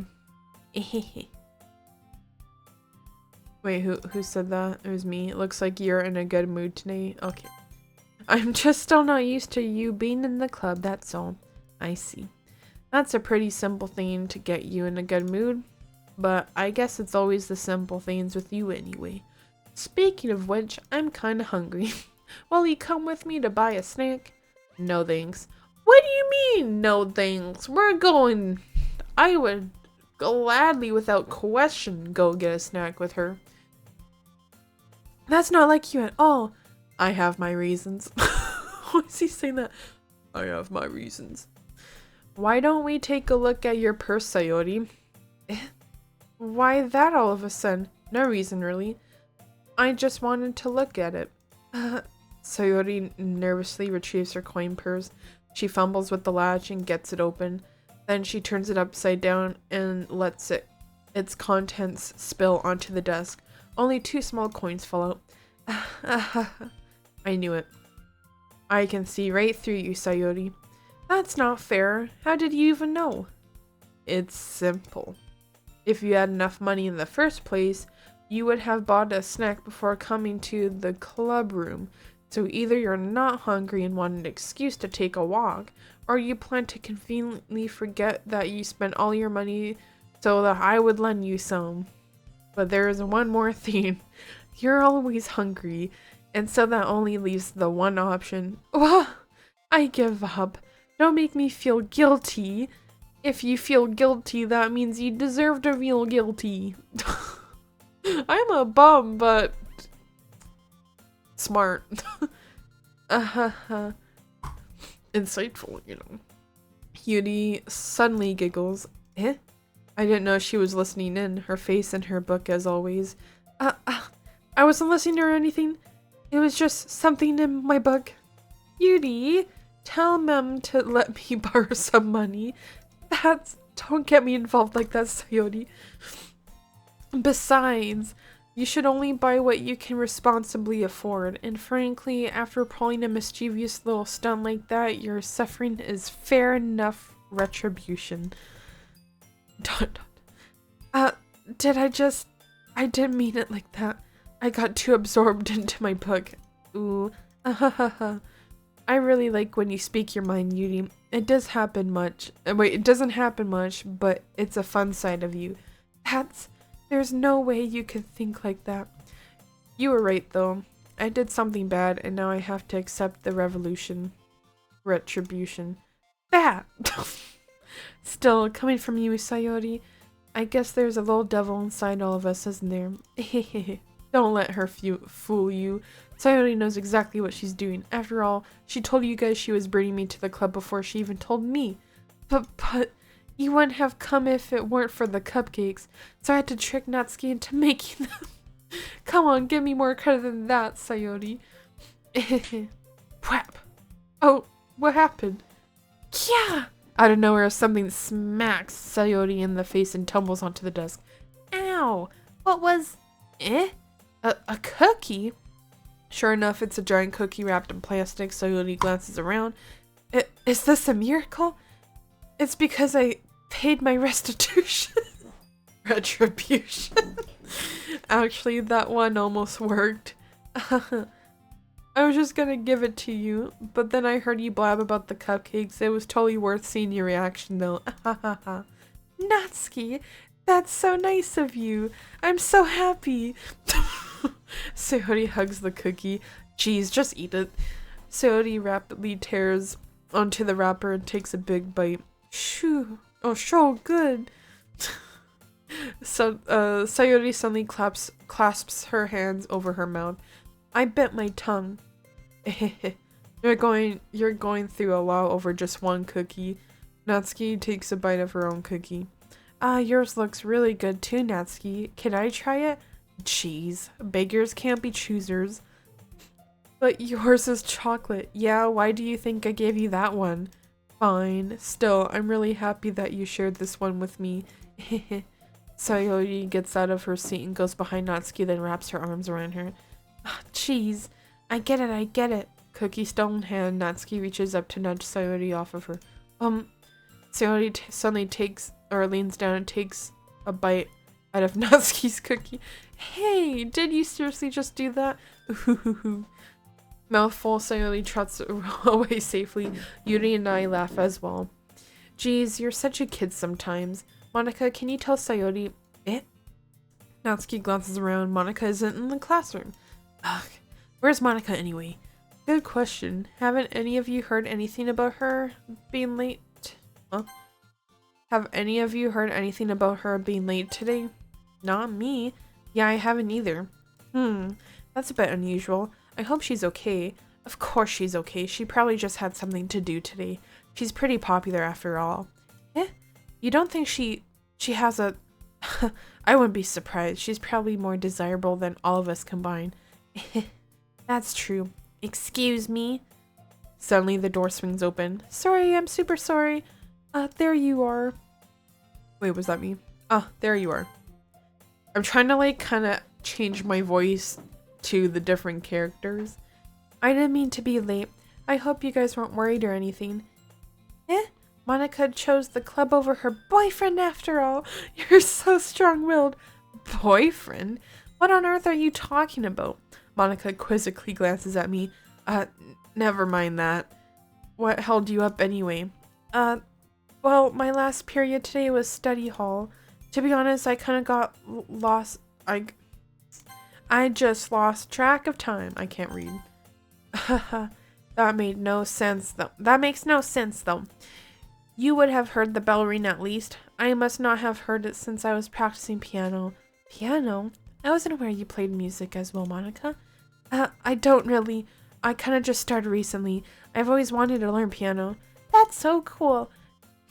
You should play something for us, Monica. Monica looks at me. Maybe once I get a little better, I will. Yay! That sounds so cool. Oh, that sounds cool. I also look forward to it. Is that so? In that case, I won't let you down, ma'am. Monica smiles sweetly. I didn't mean any pressure or anything like that. Don't worry. I've been practicing a whole lot recently, and I'd really love the chance to share once I'm ready. I see. In that case, best of luck. Thanks. So, I didn't miss anything, did I? No, not really. I chose to leave out Sayori's mischievous escapade. Or escapade. Oh my god. I'm sure Natsuki will end up complaining to her anyway. It looks like everyone has already settled down. Sayori somehow already finished her entire cookie. Yuri is back to her book, and Natsuki disappeared into the closet. Memorize. Sayori suddenly comes up to me. I'm gonna go get some supplies from another classroom. Wanna come with me? Supplies? What for? Well, you know how the festival is coming up. Me and Monica were gonna make some posters and stuff. So I need to find some crayons and markers and glue sticks. I see. Sure, I'll go with you. Yay! Okay, Monica, we'll be back soon. Are you going with Memrise to get the supplies? There's no need to trouble yourself. I'd be happy to go with him. But I wanted to go. It's so much fun exploring empty classrooms and stuff. Okay. It was just a suggestion. See if you can find poster paper too, okay? Okay. Ready, ma'am? Yep, let's go. Do I have like more water? Just a little droplet. Sayori and I exit the club room. I follow behind us. Sayori hums and skips around the hallway. Honestly, feels like I'm taking a kid to the mall or something. Sayori finds pleasure in the simplest things sometimes. Okay, hold on. I need to get some water, y'all. Hold on a second.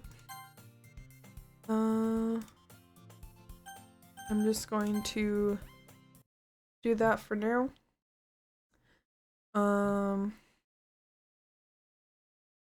Let's just do this. I'll be right back, y'all, okay?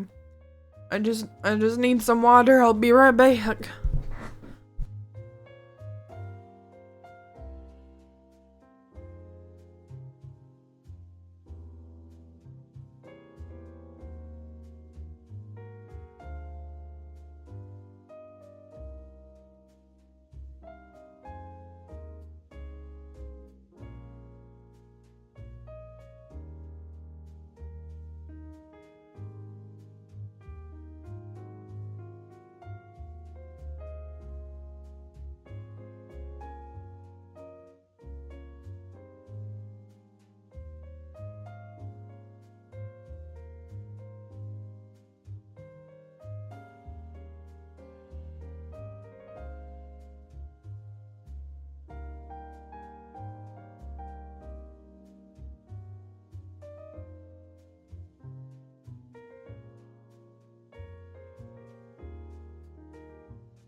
Already, I am back, y'all. Whew. All that like talking and reading is getting my throat parched.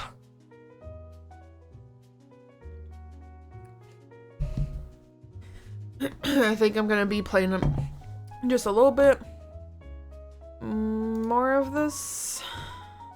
I'll turn that off and bring this back up. I'll just play a little bit more and probably log off for the night. We'll see. Ooh, my neck. Ooh, it cracked real good. Okay. What exactly are we doing for the festival anyway? I'm not sure how you would make an event out of literature. Me and Monica have it all planned out. Don't you worry. Is that so? Yep. We're gonna do a poetry performance. A performance? Of what kind? Well, everyone is gonna take turns on stage and recite their favorite poems. That sounds kind of dull. Ma'am, you're not thinking about it the right way at all. It's not just about reading poems, it's about performing them. Like, you say the lines of the poem like, "Between my feet, the last remaining flower beckons to me. I twist the stem, freeing it from its clinging roots, caressing the final joyous moment between my fingers. But to what ends have I summoned this joy? For now, when I look in every direction, the one prosperous field before me is but a barren wasteland." Like that. Sayori, how do I put this? I'm sure it's just me, but it's impossible for me to take you seriously when you talk like that. Eh? You meanie. I'm working super hard on this, you know. I know. I just meant that it's a pretty unordinary contrast to your cute self. Don't say that, it's embarrassing. I guess that means I'm doing a good job. Yeah, I guess so. I'm so excited. The festival's gonna be so much fun. Sayori spins herself around the hallway again. Hey, Mem, this classroom over here is empty. Let's begin the mission. The mission, hey? It's been a long time since I spent time with Sayori like this, but in the end, she hasn't changed one bit. She's nothing but a ball of sunshine, drawing happy vibes from the world around her. It's a pretty nostalgic feeling for me. As the years went by, I began to hole myself up in my room more and more. So going to venturing with Sayori brings out a special sort of feeling I forgot I had in me. The two of us enter the classroom. Sayori heads straight to the closet and I follow. Let's see what we have in here. Crayons! Sayori pulls a box full of crayons on the shelf. They're the best brand too. They're kinda dirty though. Sayori starts pulling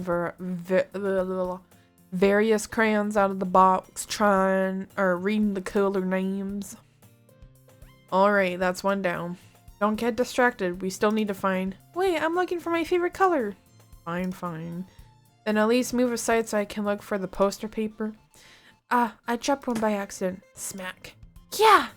Sayori bends over and smacks her forehead right into the shelf. She falls into the floor and the crayons spill all over her lap. Ow.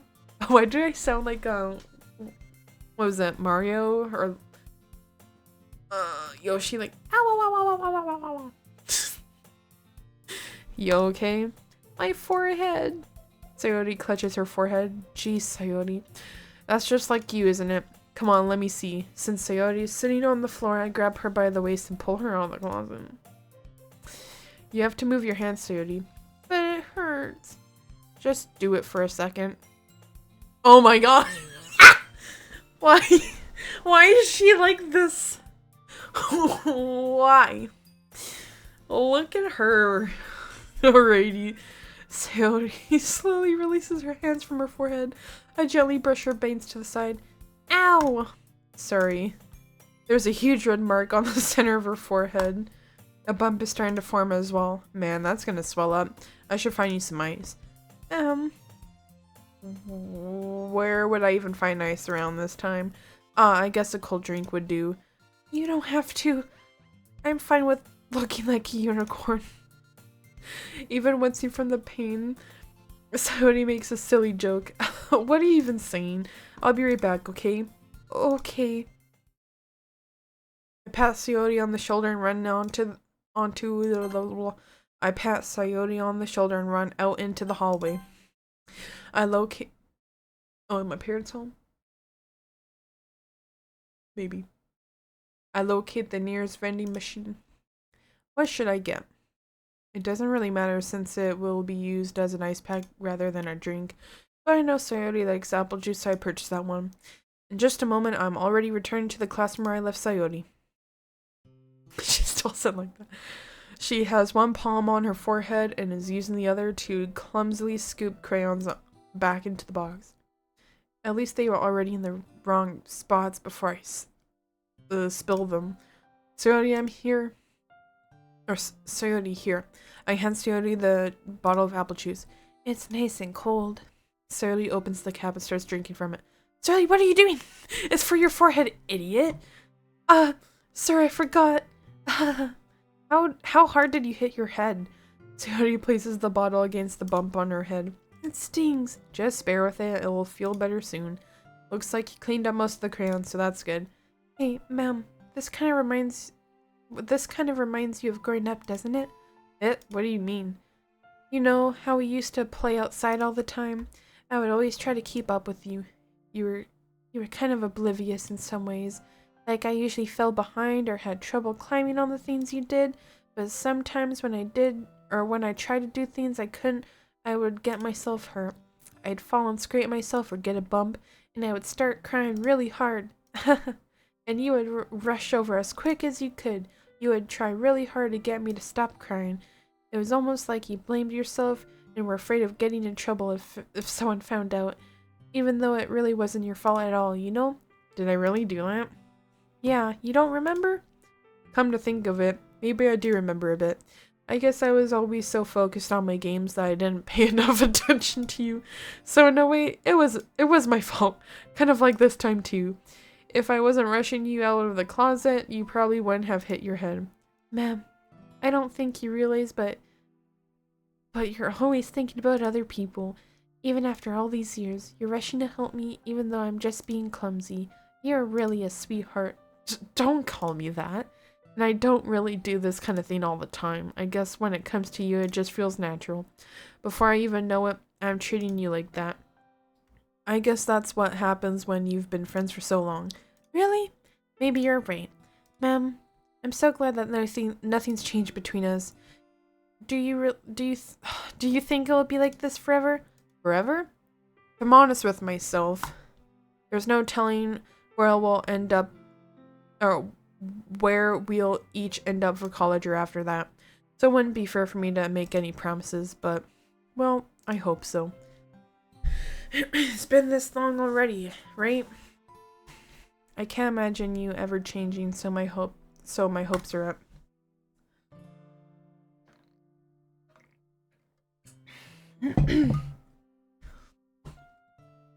I'm so happy. Sayori has a whimsical expression in her eyes. We remain silent for a moment. She's so silly and clumsy on the outside, but when I see her deep in thought like this, it makes me not want to disturb her.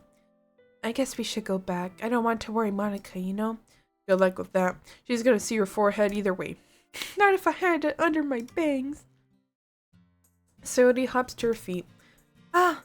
She clutches her forehead again. Don't stand up so fast after hurting yourself. Ooh. Well, I guess it's too late now. Anyways, let's go. I follow Sayori out of the classroom.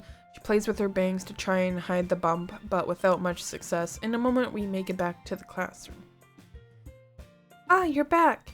Good timing. I was just about ready to start with sharing our poems. Sayori, your forehead. She's fine, don't worry about.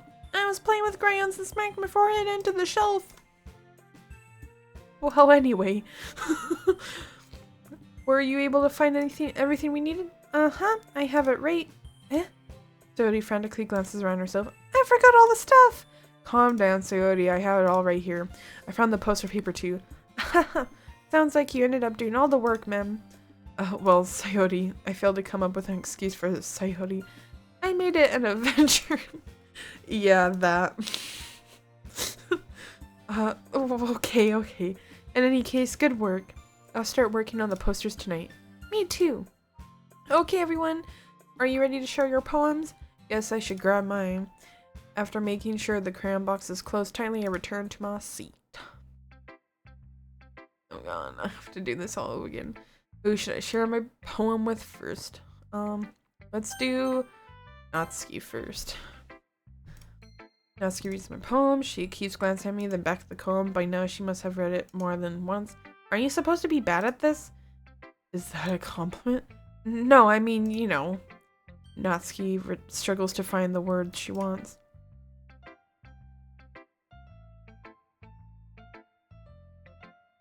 Thought I heard something. I just expected a lot less after what you showed me yesterday, that's all. Well, I guess I just got lucky with this one. Yeah, exactly. You just got lucky, you know. Don't get used to it. You won't always manage to write poems this cute. I mean, well written. No, so that's how it is. My poem is cute. No, wait. Why are you smiling? It's not like I like cute things. Natsuki shoves my poem back towards me. Reading it again, I decided that it's not so great after all. It's too cute and Doki-Doki. It would only impress, you know, girls who like those kinds of things. For some reason, Natsuki is incredibly easy to see through. Well, anyway, you're gonna read mine now, right? Judging by your taste, you'll probably like it a lot. You'll probably learn something too. Don't forget who the real pro is. Amy likes spiders. That's a bit. You know what I heard about Amy? Amy likes spiders. Icky, wriggly, hairy, ugly spiders. That's why I'm not friends with her. Amy has a cute singing voice. I heard her singing.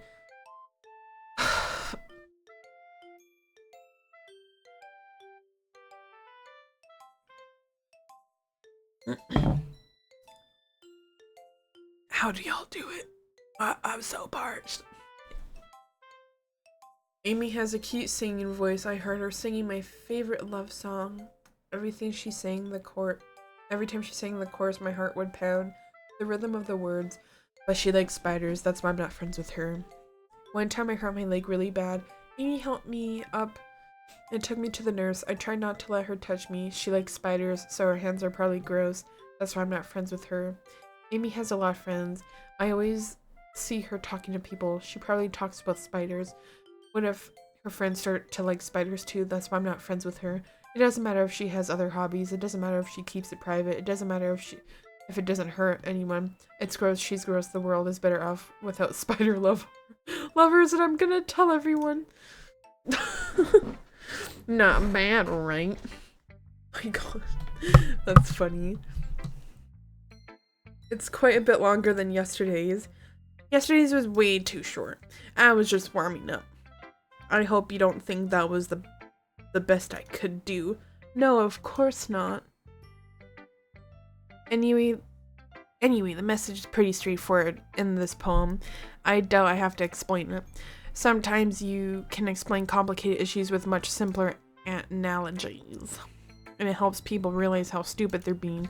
Like, anyone would agree that the subject of this poem is an ignorant jerk. Do you know people like that? Of course, it's about how everyone thinks that doesn't matter. It can be about anything. I wrote it to be easy to relate to. Everyone has some kind of weird hobby or guilty pleasure. Something that you're afraid if people found out, they'd make fun of you or think less of you. But that just makes people stupid. Who cares what someone likes, as long as they're not hurting anyone and it makes them happy? I think people really need to learn to respect others for liking weird things. Well, you're definitely right. At least I can relate to that. And I'm sure a lot of other people can too. That's what I do best after all. I don't like writing unless there's a good message to take away from it. Like, conveying emotions is important, but I want to make people think, not just feel. Remember that. I feel like she's like Naruto, like remember that. Or, no, he says believe it. Believe it! I'm gonna write a good one for tomorrow too, so look forward to it. Okay, let's do Monica. Hi again, ma'am. How's the writing going? Alright, I guess. I'll take that, as long as it's not a one by as long as it's not going bad. I'm happy that you're applying yourself. Maybe soon you'll come up with a masterpiece. I wouldn't count on that. You never know. Want to share what you wrote for today? Sure, here you go. Alright, it's pretty good. It makes me think of Sayori, like the other one you wrote. You two are like the dynamic duo. That's kind of exaggerating it. Yeah, probably. But you do spend a lot of time with her, even in this club, don't you? Then again, I don't blame you for being a little shy. I'm not shy, it's just... I'm just teasing. I know it takes a bit of time to make friends with everyone, but Yuri and Natsuki are super interesting people, so don't be afraid to give them their share of time. And you can talk to me every now and then, too. I'm not, like, unapproachable or anything, am I? No, it's nothing like that. I'm just still getting used to being here, that's all. Yeah, I'm sorry if I was putting pressure on you or something. I really didn't mean it like that. No, don't worry. I get what you're saying. Well, alright. But anyway, you want to read my poem now?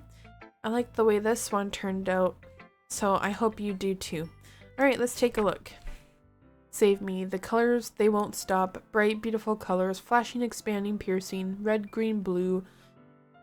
An endless cacophony of meaningless noise. The noise that won't stop. Violent, grating waveforms. Squeaking, screeching, piercing. Sine, cosine, tangent. Like playing a chalkboard on a turntable. Like playing a vinyl on a pizza crust. An endless poem of meaningless. Load me. Interesting.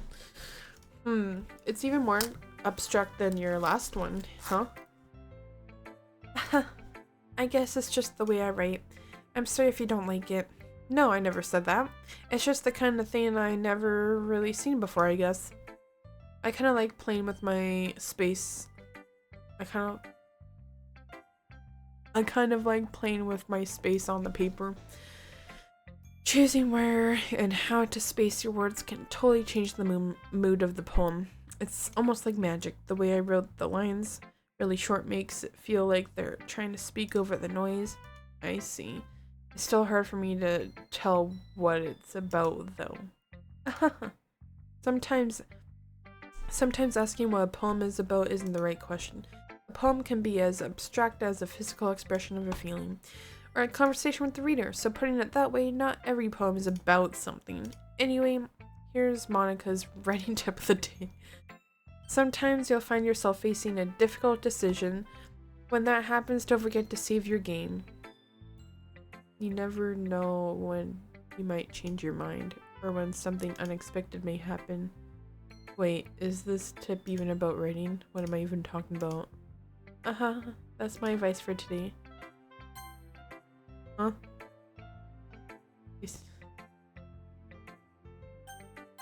Okay. Thanks for listening. That was really weird. Anyway, move on to Yudi. Is it my turn? Let's see how it compares to yesterday's. I see. It's a bit different. I respect you for trying different things, ma'am. Were you inspired by Natsuki's poem? Or Sayori's, perhaps? Well, I guess you could say that. I thought so. I'm happy for you. You don't need to find inspiration in my poems. I write them for myself, not for anyone else. So I don't really need for people to like them or anything. Yuri. I'm sorry for being blunt, but you're overthinking this a little. Just because our styles are different doesn't mean I dislike your poems. In fact, if I tried to do something in your style, I would probably just do a terrible job. I see. I'm sorry, my stupid mind. It likes to do that sometimes. Anyway, you don't need to be afraid to be a little more daring. Metaphors can go a long way. Don't feel like you need to work your brain like turning a bunch of gears. Don't feel like you need to work your brain like turning a bunch of gears. Try letting your mind wander through your feelings and write down the things you see and hear. That's one way to truly enable your reader to see into your mind. It's a very intimate exercise. I see. That's a certainly interesting technique. Thanks for sharing. I have, an example of that if you'd like to read it. Of course. is this the poem you wrote for today? Beauty nods and timidly hands me her poem. The raccoon. It happened in the dead of night while I was slicing bread for a guilty snack. My attention was caught by the scuttering of a raccoon outside my windows. That was, I believe, the first time I noticed my strange tendencies as an unordinary human. I gave the raccoon a piece of bread, my subconscious well aware of the consequences, well aware that a raccoon that is fed will always come back for more. The enticing beauty of my cutting knife was the symptom, the bread my hungry curiosity, the raccoon my urge. The moon increments its phase and reflects that much more light off my cutting knife, the very same light that glistens in the eyes of my raccoon friend. I slice the bread fresh and soft. The raccoon becomes excited, or perhaps I'm merely projecting my emotions onto the newly satisfied animal. The raccoon has taken to following me. You can see that we've gotten quite used to each other. The raccoon becomes hungry and more frequently. So my bread is always handy. Every time I brandish my cutting knife, the raccoon shows me excitement, a rush of blood. Classic whatever conditioning, classic something Pavlovian conditioning. I slice the bread and feed myself again. That's morbid. I was a little more daring with this one than yesterday's. I can see that! It's a lot more metaphorical. I don't know if it's my fault, but I can't begin to imagine what this poem is about. That's right, it's a bit closer to my preferred writing style, using the poem as a canvas to express vivid imagery and conveying emotions through them.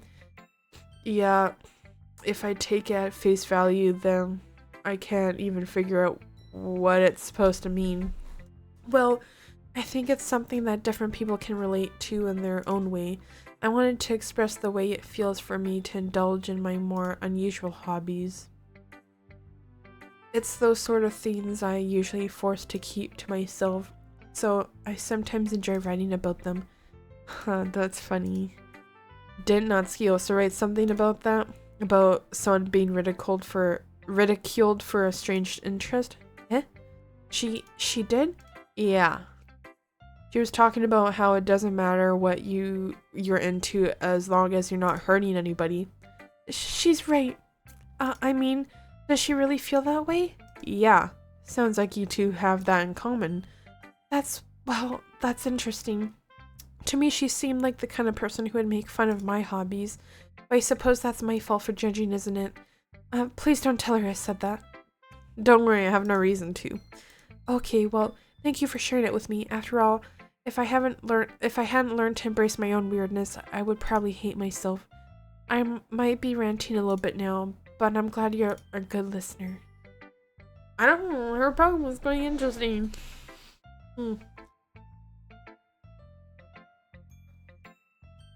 It was interesting. Okay, Sayori. Last but not least. Ma'am, I really love your poems. I can't believe you've been hiding these from me. I'm not hiding anything. But your poems are so good. Yesterday's and this one's too. You can't tell me you haven't done this before. I mean, you're really the only one who feels that way, so... Eh? No way. Not even Natsuki? Well, I guess Natsuki is the least likely to admit how much she likes something. But I don't think it's that. What do you mean? Well, I guess I'll be honest about it. It's a lot easier to write poems when I'm thinking about you. Eh? Well, stop thinking weird things, idiot. I just mean that you're a really expressive person, I guess. How am I supposed to write poems about my own stupid life, but you somehow make everything in your life an adventure, even the little things, like cooking. Let's not talk about that. So yeah, I guess what I'm saying is that I can feel more feelings through you than I can through myself. We have that kind of weird connection. It's your fault for getting in my business all the time. Eh? I don't know if I understand. You never understand when I try to explain things to you, do you, Sayori? I pat Sayori's head.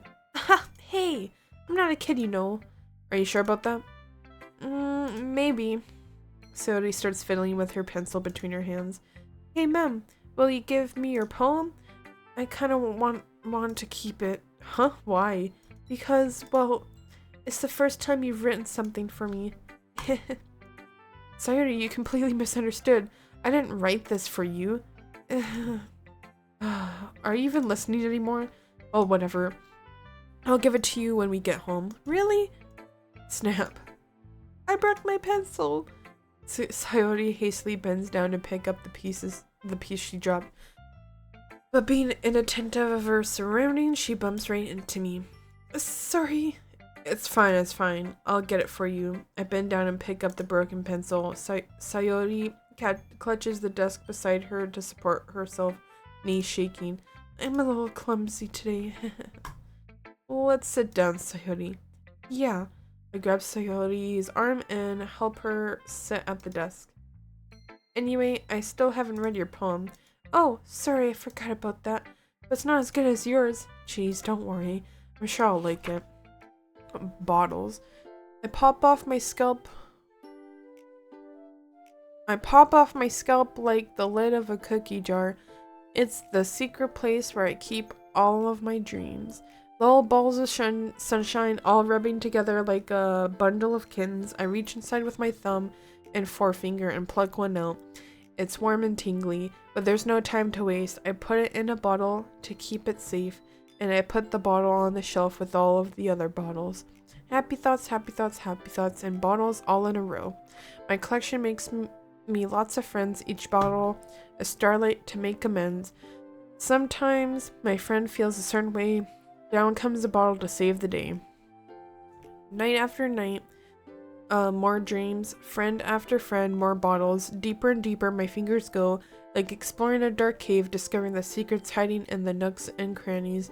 Digging and digging, scraping and scraping. I blow dust off my bottle caps. It doesn't feel like time elapsed. My empty shelf could use some more. My friends look through my locked front door. Finally, all done, I open up, and in come my friends. In they come in such a hurry. Do they want my bottles that much?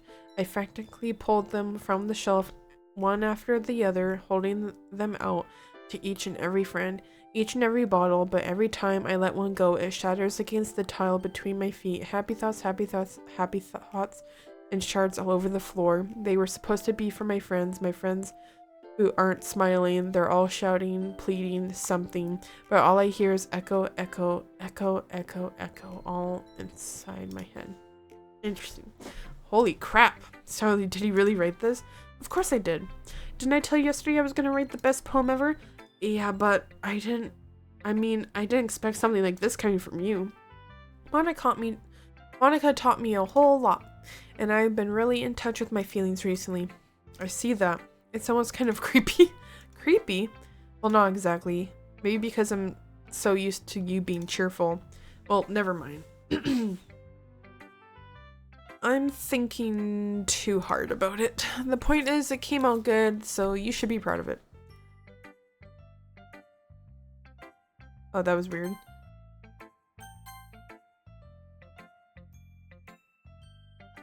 I didn't realize I could do that.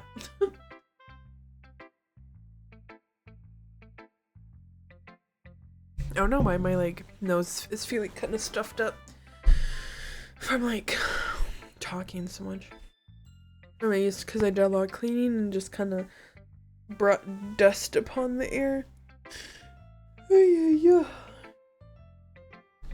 Aw, thanks. I feel like I was meant to express myself this way. It even helps me to understand my own feelings a little bit better. Writing is like magic. You've gone pretty passionate about this, huh? I hope you keep it up. Yeah, writing's the best. I'm gonna keep writing until I die. Don't get ahead of yourself. Sayori's always had a habit of getting obsessed with something before dropping it no more than a week later. I wonder if this is one of those times. But seeing the passion in her eyes makes it hard for me to be pessimistic. Okay, everyone. We're all done reading each other's poems, right? I have something extra planned today, so if everyone could come sit at the front of the room. This is about the festival? Well, sorta. Ugh, do we really have to do something for the festival? Not like we can put together anything good in just a few days. We'll just end up embarrassing ourselves instead of gaining any new members. That's a concern of mine as well. I don't really do well with last-minute preparations. Don't worry so much. We're going to keep it simple, okay? We won't need much more than a few decorations. Sayori has been working on posters, and I designed some pamphlets we can give out during the event. Okay, that's great and all, but that doesn't tell us what we're actually going to be doing for the event. Sorry, I thought you heard about it already. We're going to be performing. Performing? Monica? Yeah, we're going to be having a poetry performance. Each of us are going to choose a poem to recite during the event. But the cool part is, we're also going to let anyone else come up and recite poems too.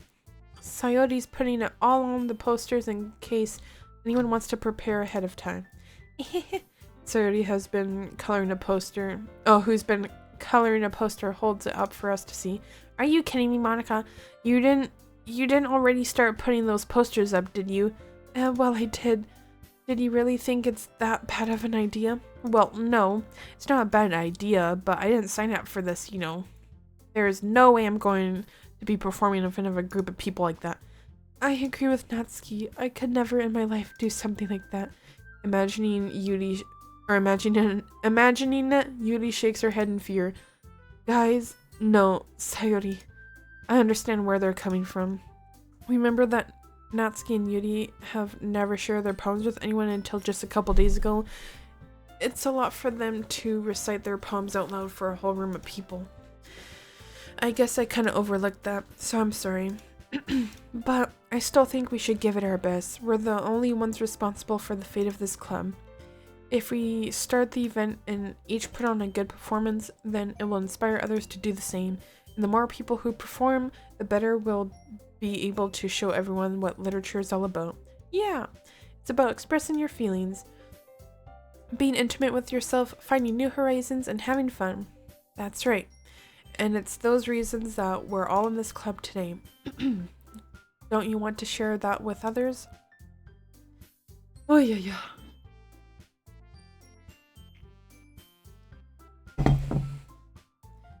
To inspire them to find the same feelings that brought you here in the first place? I know you do. I know we all do. If all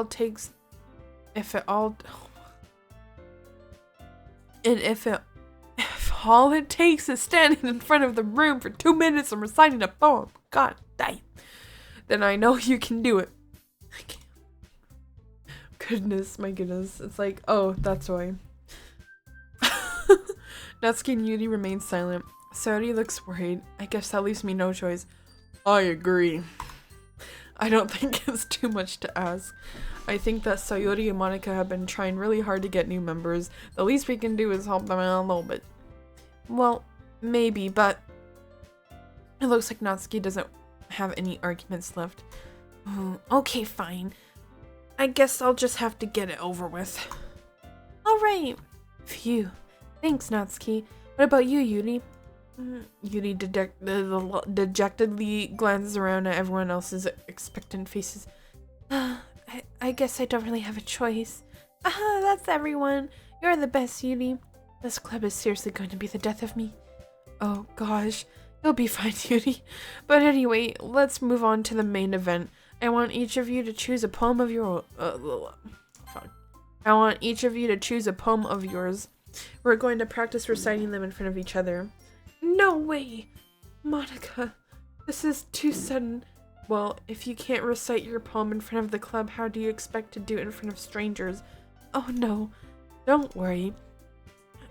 I'll start off to help everyone feel a little more comfortable.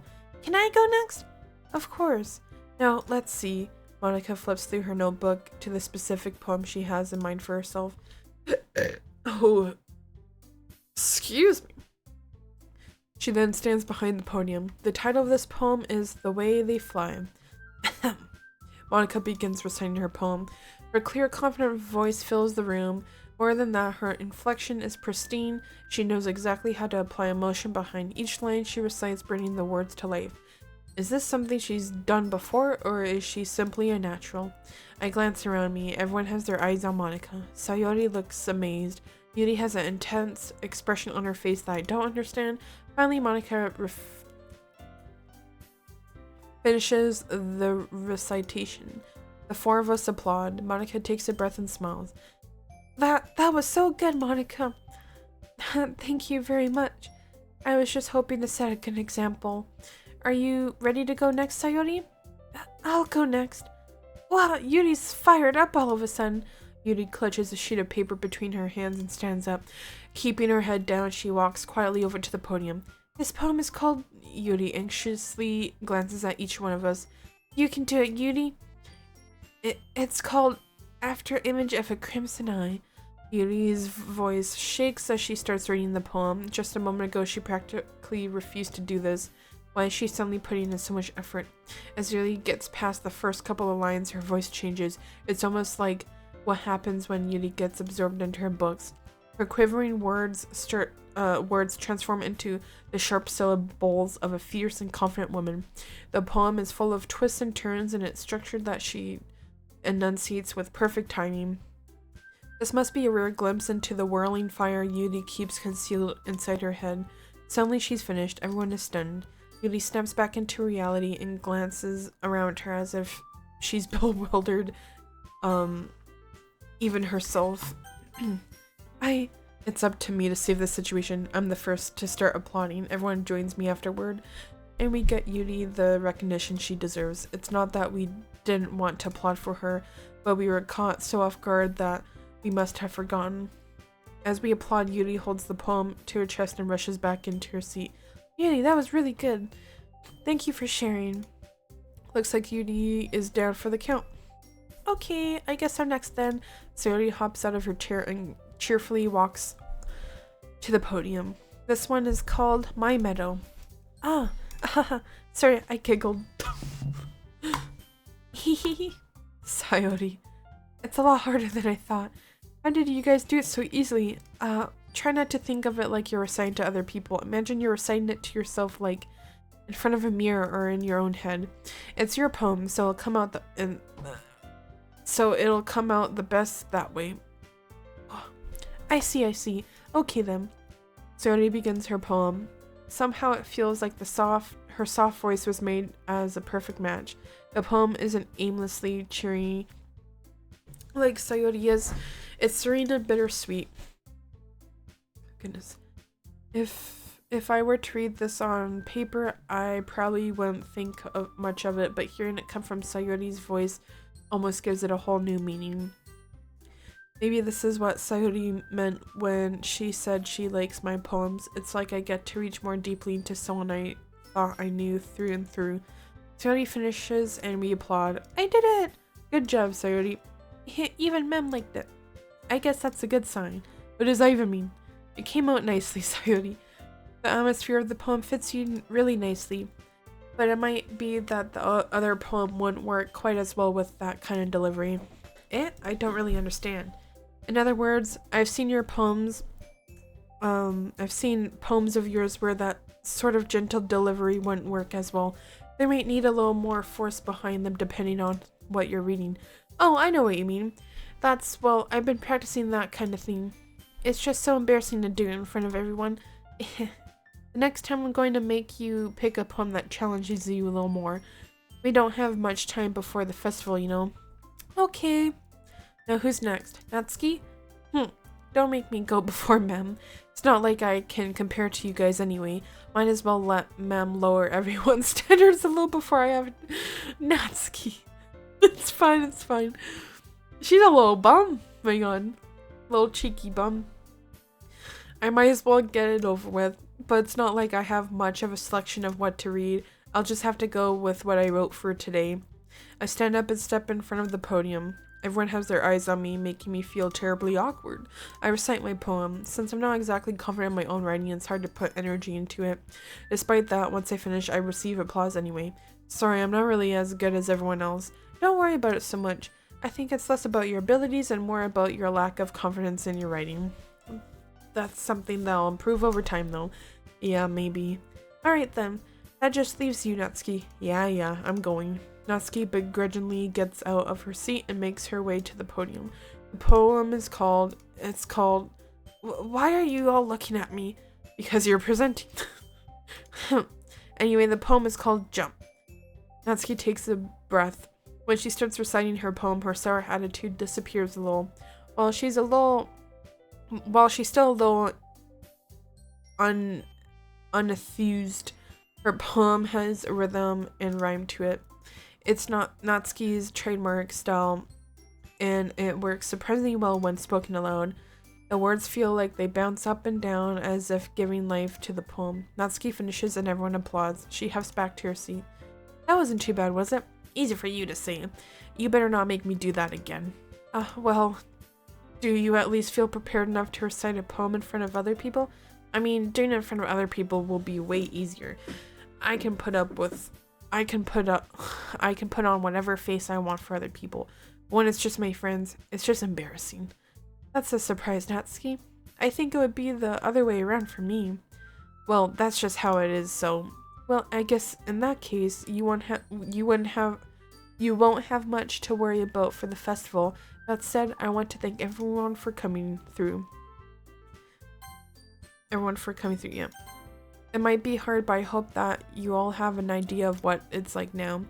Make sure you pick a poem and get enough practice before the festival, okay? I'll be making pamphlets, so let me know ahead of time what you'll be reciting. Jeez. I should probably find some other poem to recite then. That's fine too. It doesn't have to be your own.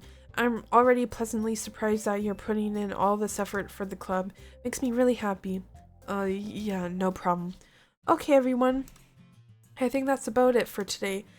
I know the festival's coming up, but let's try to write poems for tomorrow as well. It's been working out really nicely so far, so I'd like to continue that.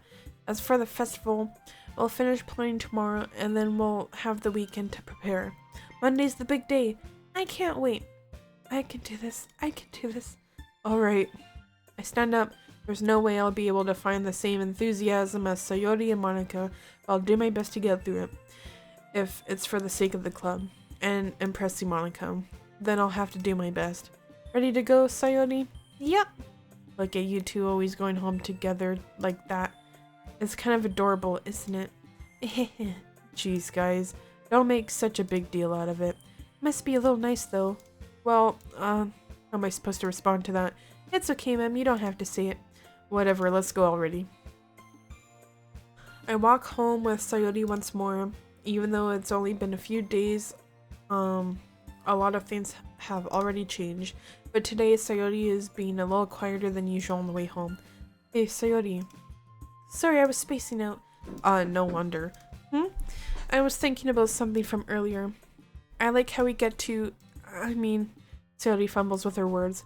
So let's just say that one day Yuri asked to walk home with you. Huh? What would you do? What kind of question is that? You're kind of putting me on the spot here. Well, I would still walk home with Sayori. Sayori, you really think I would ditch you for Yuri? Eh? But she's so beautiful and smart.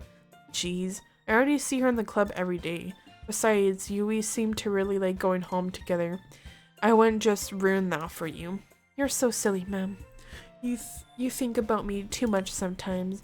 Yuri would deserve it even if she wanted it so. Sorry, I've already made up my mind. I really can't figure you out sometimes. Sorry. Besides, what's the point in speculating something that's never going to happen? The conversation trails off. This kind of weird thing for Sayori to care so much about. But I want to respect her and keep her happy too. Then again, the festival is only a few days away. Who knows what will happen in that time. I have to pick up another poem. Okay, let's do something sad. How about that? Let's do art.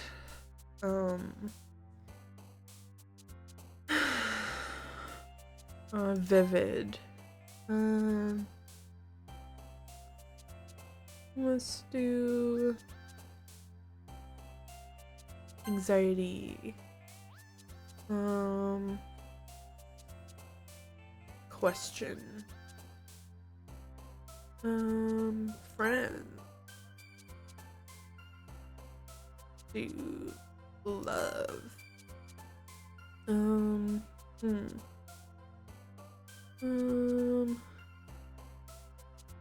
journey, embrace this new journey,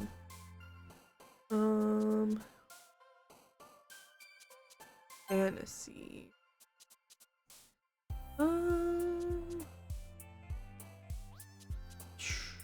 alone, romance, melancholy, hurt, let's do childhood,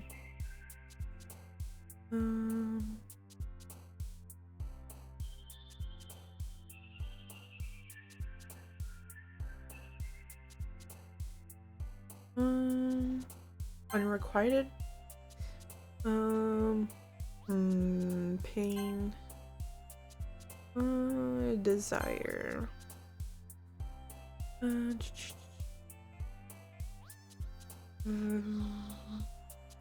fear,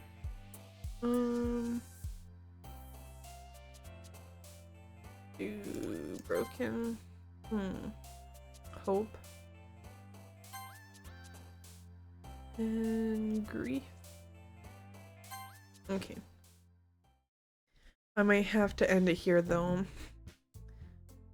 Save. There you go. I'm gonna end it there for now because I'm eepy. I don't know if I want to play anything else. I think that's it for now, at least. We played a little bit of the Cabin Factory, and then we played the rest of the stream for Doki-Doki Literature Club. I hear there's some unhinged, creepy shit behind, like, underneath all that cutesy Doki-Doki-ness. And I was hoping to uncover it. Sort of. There's some weird shit in those poems. But hold on a second, where's Discord?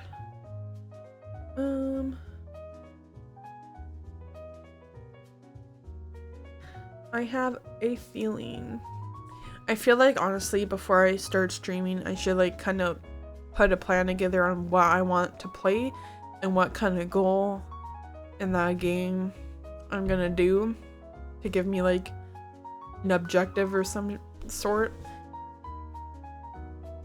instead of just like going with the flow like I like to do sometimes. Maybe we can just chat for a little bit.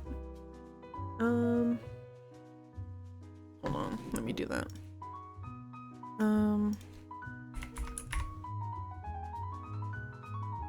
There. But I think that's it for gaming, at least today. But hold on, is the music being a little too loud? Do that. That's better. There is some games I want to play. Or I plan to play at least for the, you know, holidays and then the coming new year, you know, because I started streaming back in the summertime in June. Yeah, June, I'm pretty sure it was. So it's coming up to a year soon. It's been like half a year, right? Like June, July, August, September, October, November, December. I know it's a little over a year, but you know, it's been half a year since I started streaming. And you know, I want to keep it going. Like I really enjoy streaming. I really enjoy making clips and videos out of it. I love playing games. Love playing games with my friends, with viewers, by myself, you know. Interacting, engaging with the community. Really like doing that. Recently today though, the one program that took me a while to finally come across that I've been really enjoying, probably everybody knows about it, CapCut. I really love that program. It's a free to use program. I think I've used it for over a year now, maybe 2 years. And like there's some, like, I made some fun clips out of it, some funny like videos for YouTube, some cool effects and edits in there. I had a blast learning how to use it and different effects and like etc. But then come today, I just discovered that a lot of the shit I use is now hiding behind a paid subscription wall, like the Pro. Like, it's like, you know, there's CapCut and then CapCut Pro, and the Pro is like the special features you have to pay for. It's like a monthly or a yearly subscription thing. And I've been downloading or exporting my videos no problem, and now they have to put a big fat watermark on it, and you can export the video with no watermark, but they give you 3 downloads per month. I was like looking at this and there's so much. They just slapped a big Pro sticker on. I'm like, what the heck? And now I felt very discouraged today seeing that, because I was gonna do some video editing. I'm like, now I can't even do that really, like on my computer or my phone, because of the stupid Pro subscription. And like, I could pay for it, but I don't really have the money for it right now. Luckily though, I did get a job just after, you know, finishing the semester up. So I'm supposed to start after the weekend. And you know, I'm gonna start saving up money again, and like working around school, and you know, set a new updated stream schedule maybe, or maybe I'll stick with the one right now. But like, basically I'm gonna start making money again, and I might pay for this dumb subscription thing, which it just frustrates me. Like, you know what, a lot of people do the subscription thingy, you know, whatever. I subscribe to a lot of things. I might as well subscribe to another theme, because I use CapCut a lot, and that's the only really program I'm really familiar with and enjoyed using and doing editing. Might as well subscribe to that soon once I have the money. But I'm just gonna complain about it anyway, because screw that. I hate money hungry people and companies. It really shows. Like, it's not about the money for me. Like, I get some people need to make their buck, but like it's just when it gets to that point where, like, you know, you're hiding like a whole lot of your platform behind a paywall, and then you're making it very inaccessible for people to the point where you just might as well make the whole fucking app like a paid app. It's just like can I just buy it once and then, you know, we're Gucci? Why does it have to be a subscription thingy? It's so dumb. Like, it just frustrates me. It's so discouraging. I just want a free program. Like, why can't people, you know, like me and others, you know, be creative and create things freely? Why does everything have to cost money? Why does people have to like be so like super money greedy? I hate money and greed. Like, I hate it. Like, I just want to create and have fun, express myself, and entertain people, inspire them, you know? And I was actually thinking about making something like how to use CapCut and like how I edit my videos. Nope, because it's behind a paywall. And I can't afford it right now because I already have some subscriptions. I haven't been making income since October. And like, Everything's so expensive up in Canada.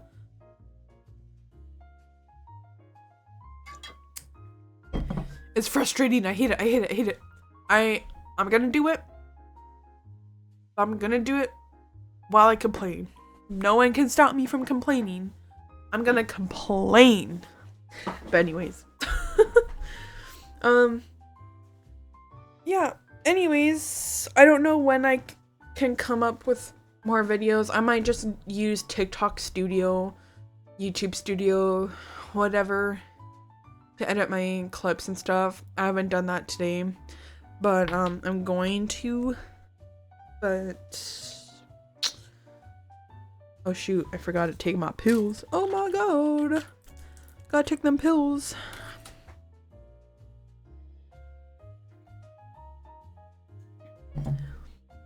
But yeah, honestly, I need to make a list. Sometimes I wish I had some viewers in chat or people watching or chatting with me so I can come up with ideas with them. But right now I just have to mostly come up with the ideas myself. That's okay. Also, look, I got little keychain things for my my mic.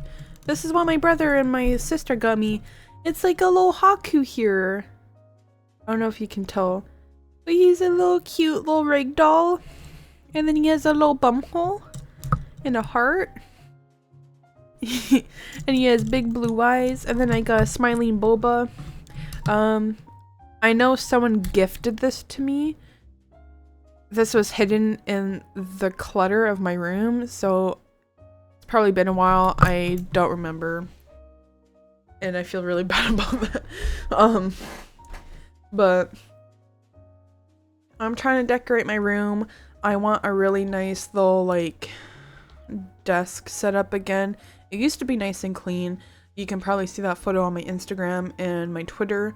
But right now it's like a little less cluttered than earlier today, but still is cluttered.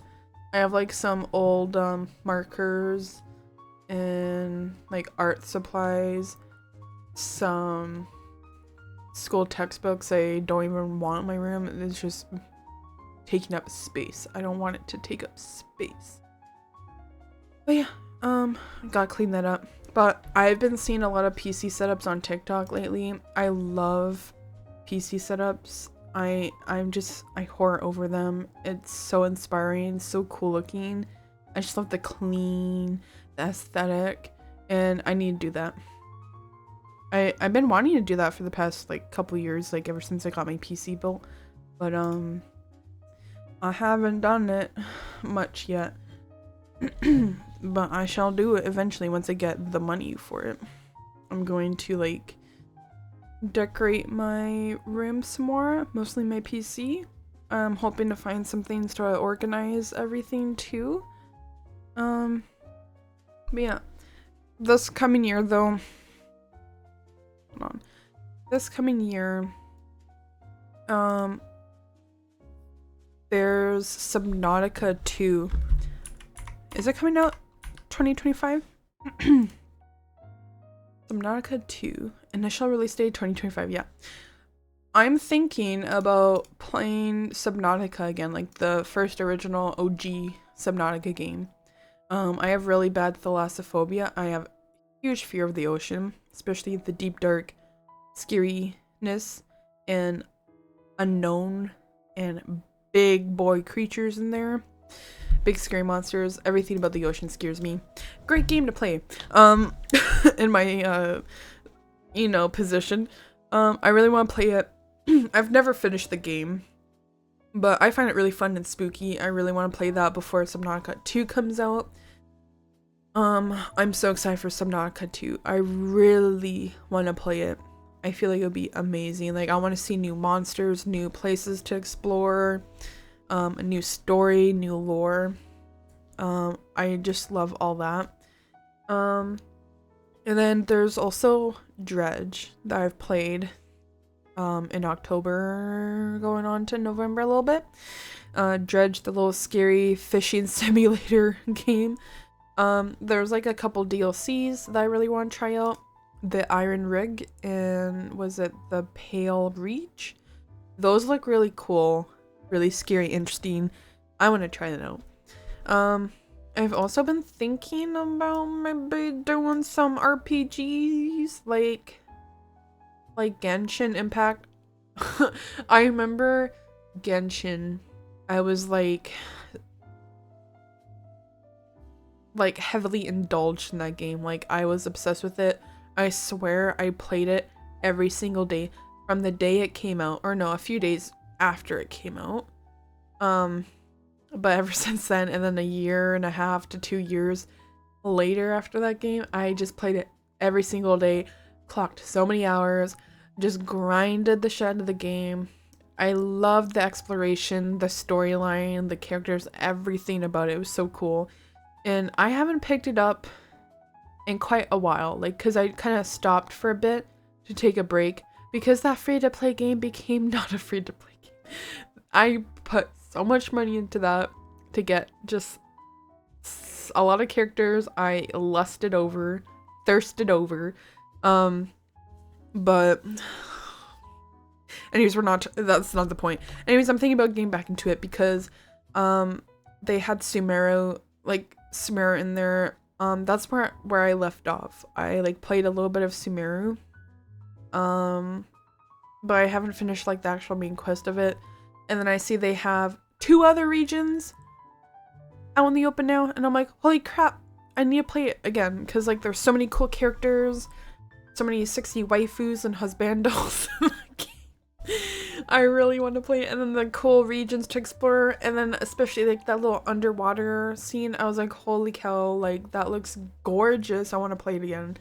Like I really want to get back into Genshin with like the fighting style RPG, rich story exploration game, you know. Yeah, Genshin. I was wanting to finish playing Baldur's Gate 3. That's gonna take a while though. I feel like I should like specifically have 1 or maybe 2 days playing Baldur's Gate, because that is a very long game.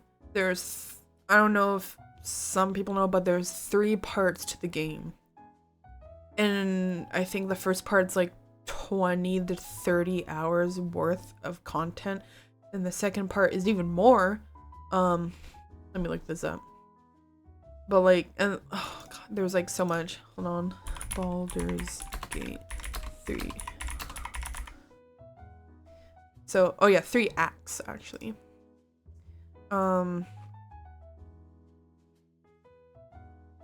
Wait, how long to beat?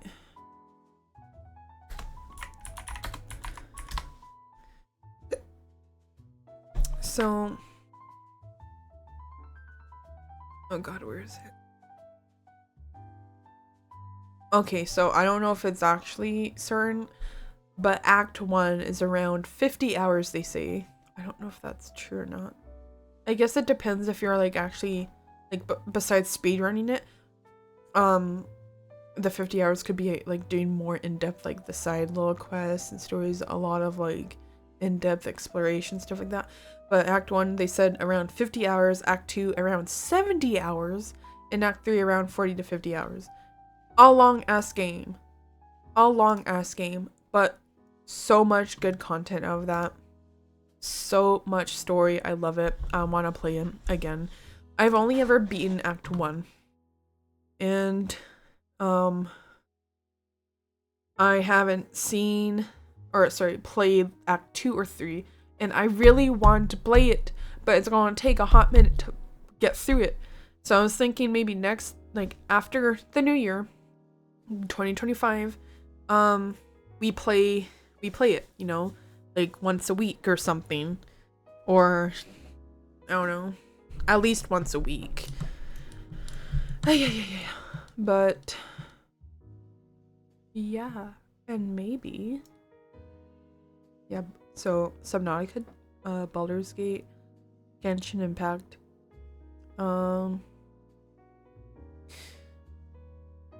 I'm thinking maybe also Stardew Valley with some friends, but who knows. I think maybe the main theme would be just like Subnautica, yeah, Genshin and Baldur's Gate. But I love Minecraft too, so I feel like, you know, should play some Minecraft. I really want to get back into Cobblemon again. That, like, you know, the server I did with everyone in the summertime, that was so much fun. I love Pokemon.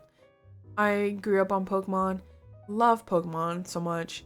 I don't really know any of the newer generations, to be honest. I stopped around like Pokemon Black and White. That's where I usually kind of stopped, and then I don't really know much about the newer generations of Pokemon. The starters, because I play Pokemon Go now again. But yeah, I barely know any of the newer generations, but want to play Cobblemon again. So fun. But yeah, I got some working out to do, you know, like, or figuring out with what content to come in the new year, how to edit my videos for now until I get money to maybe do the stupid subscription thing that I'm pissed off about and gonna complain, you know, for the rest of using the program. And yeah, just, you know, generating some content, brainstorming some more, and, you know, I want to do like some maybe Christmassy games and activities and content before Christmas, you know? Well, we'll figure that out. But anyways, I should probably wrap it up here, guys. I hope you enjoyed the stream. I really want to uncover what Doki-Doki Literature Club has to offer, because I've heard some shit about it. Some people said that it is something you just gotta play and uncover yourself, but I heard there's some pretty crazy things that happen, from what I heard from the internet, at least, and from friends. But anyways, love y'all. You have a good night. I hope to talk to you soon, play some more games, and offer you guys some really cool Christmassy themed stuff and even more things to look forward to in the new year. Y'all have a good night. Thank you for watching. Love you, and bye-bye. Have a good night.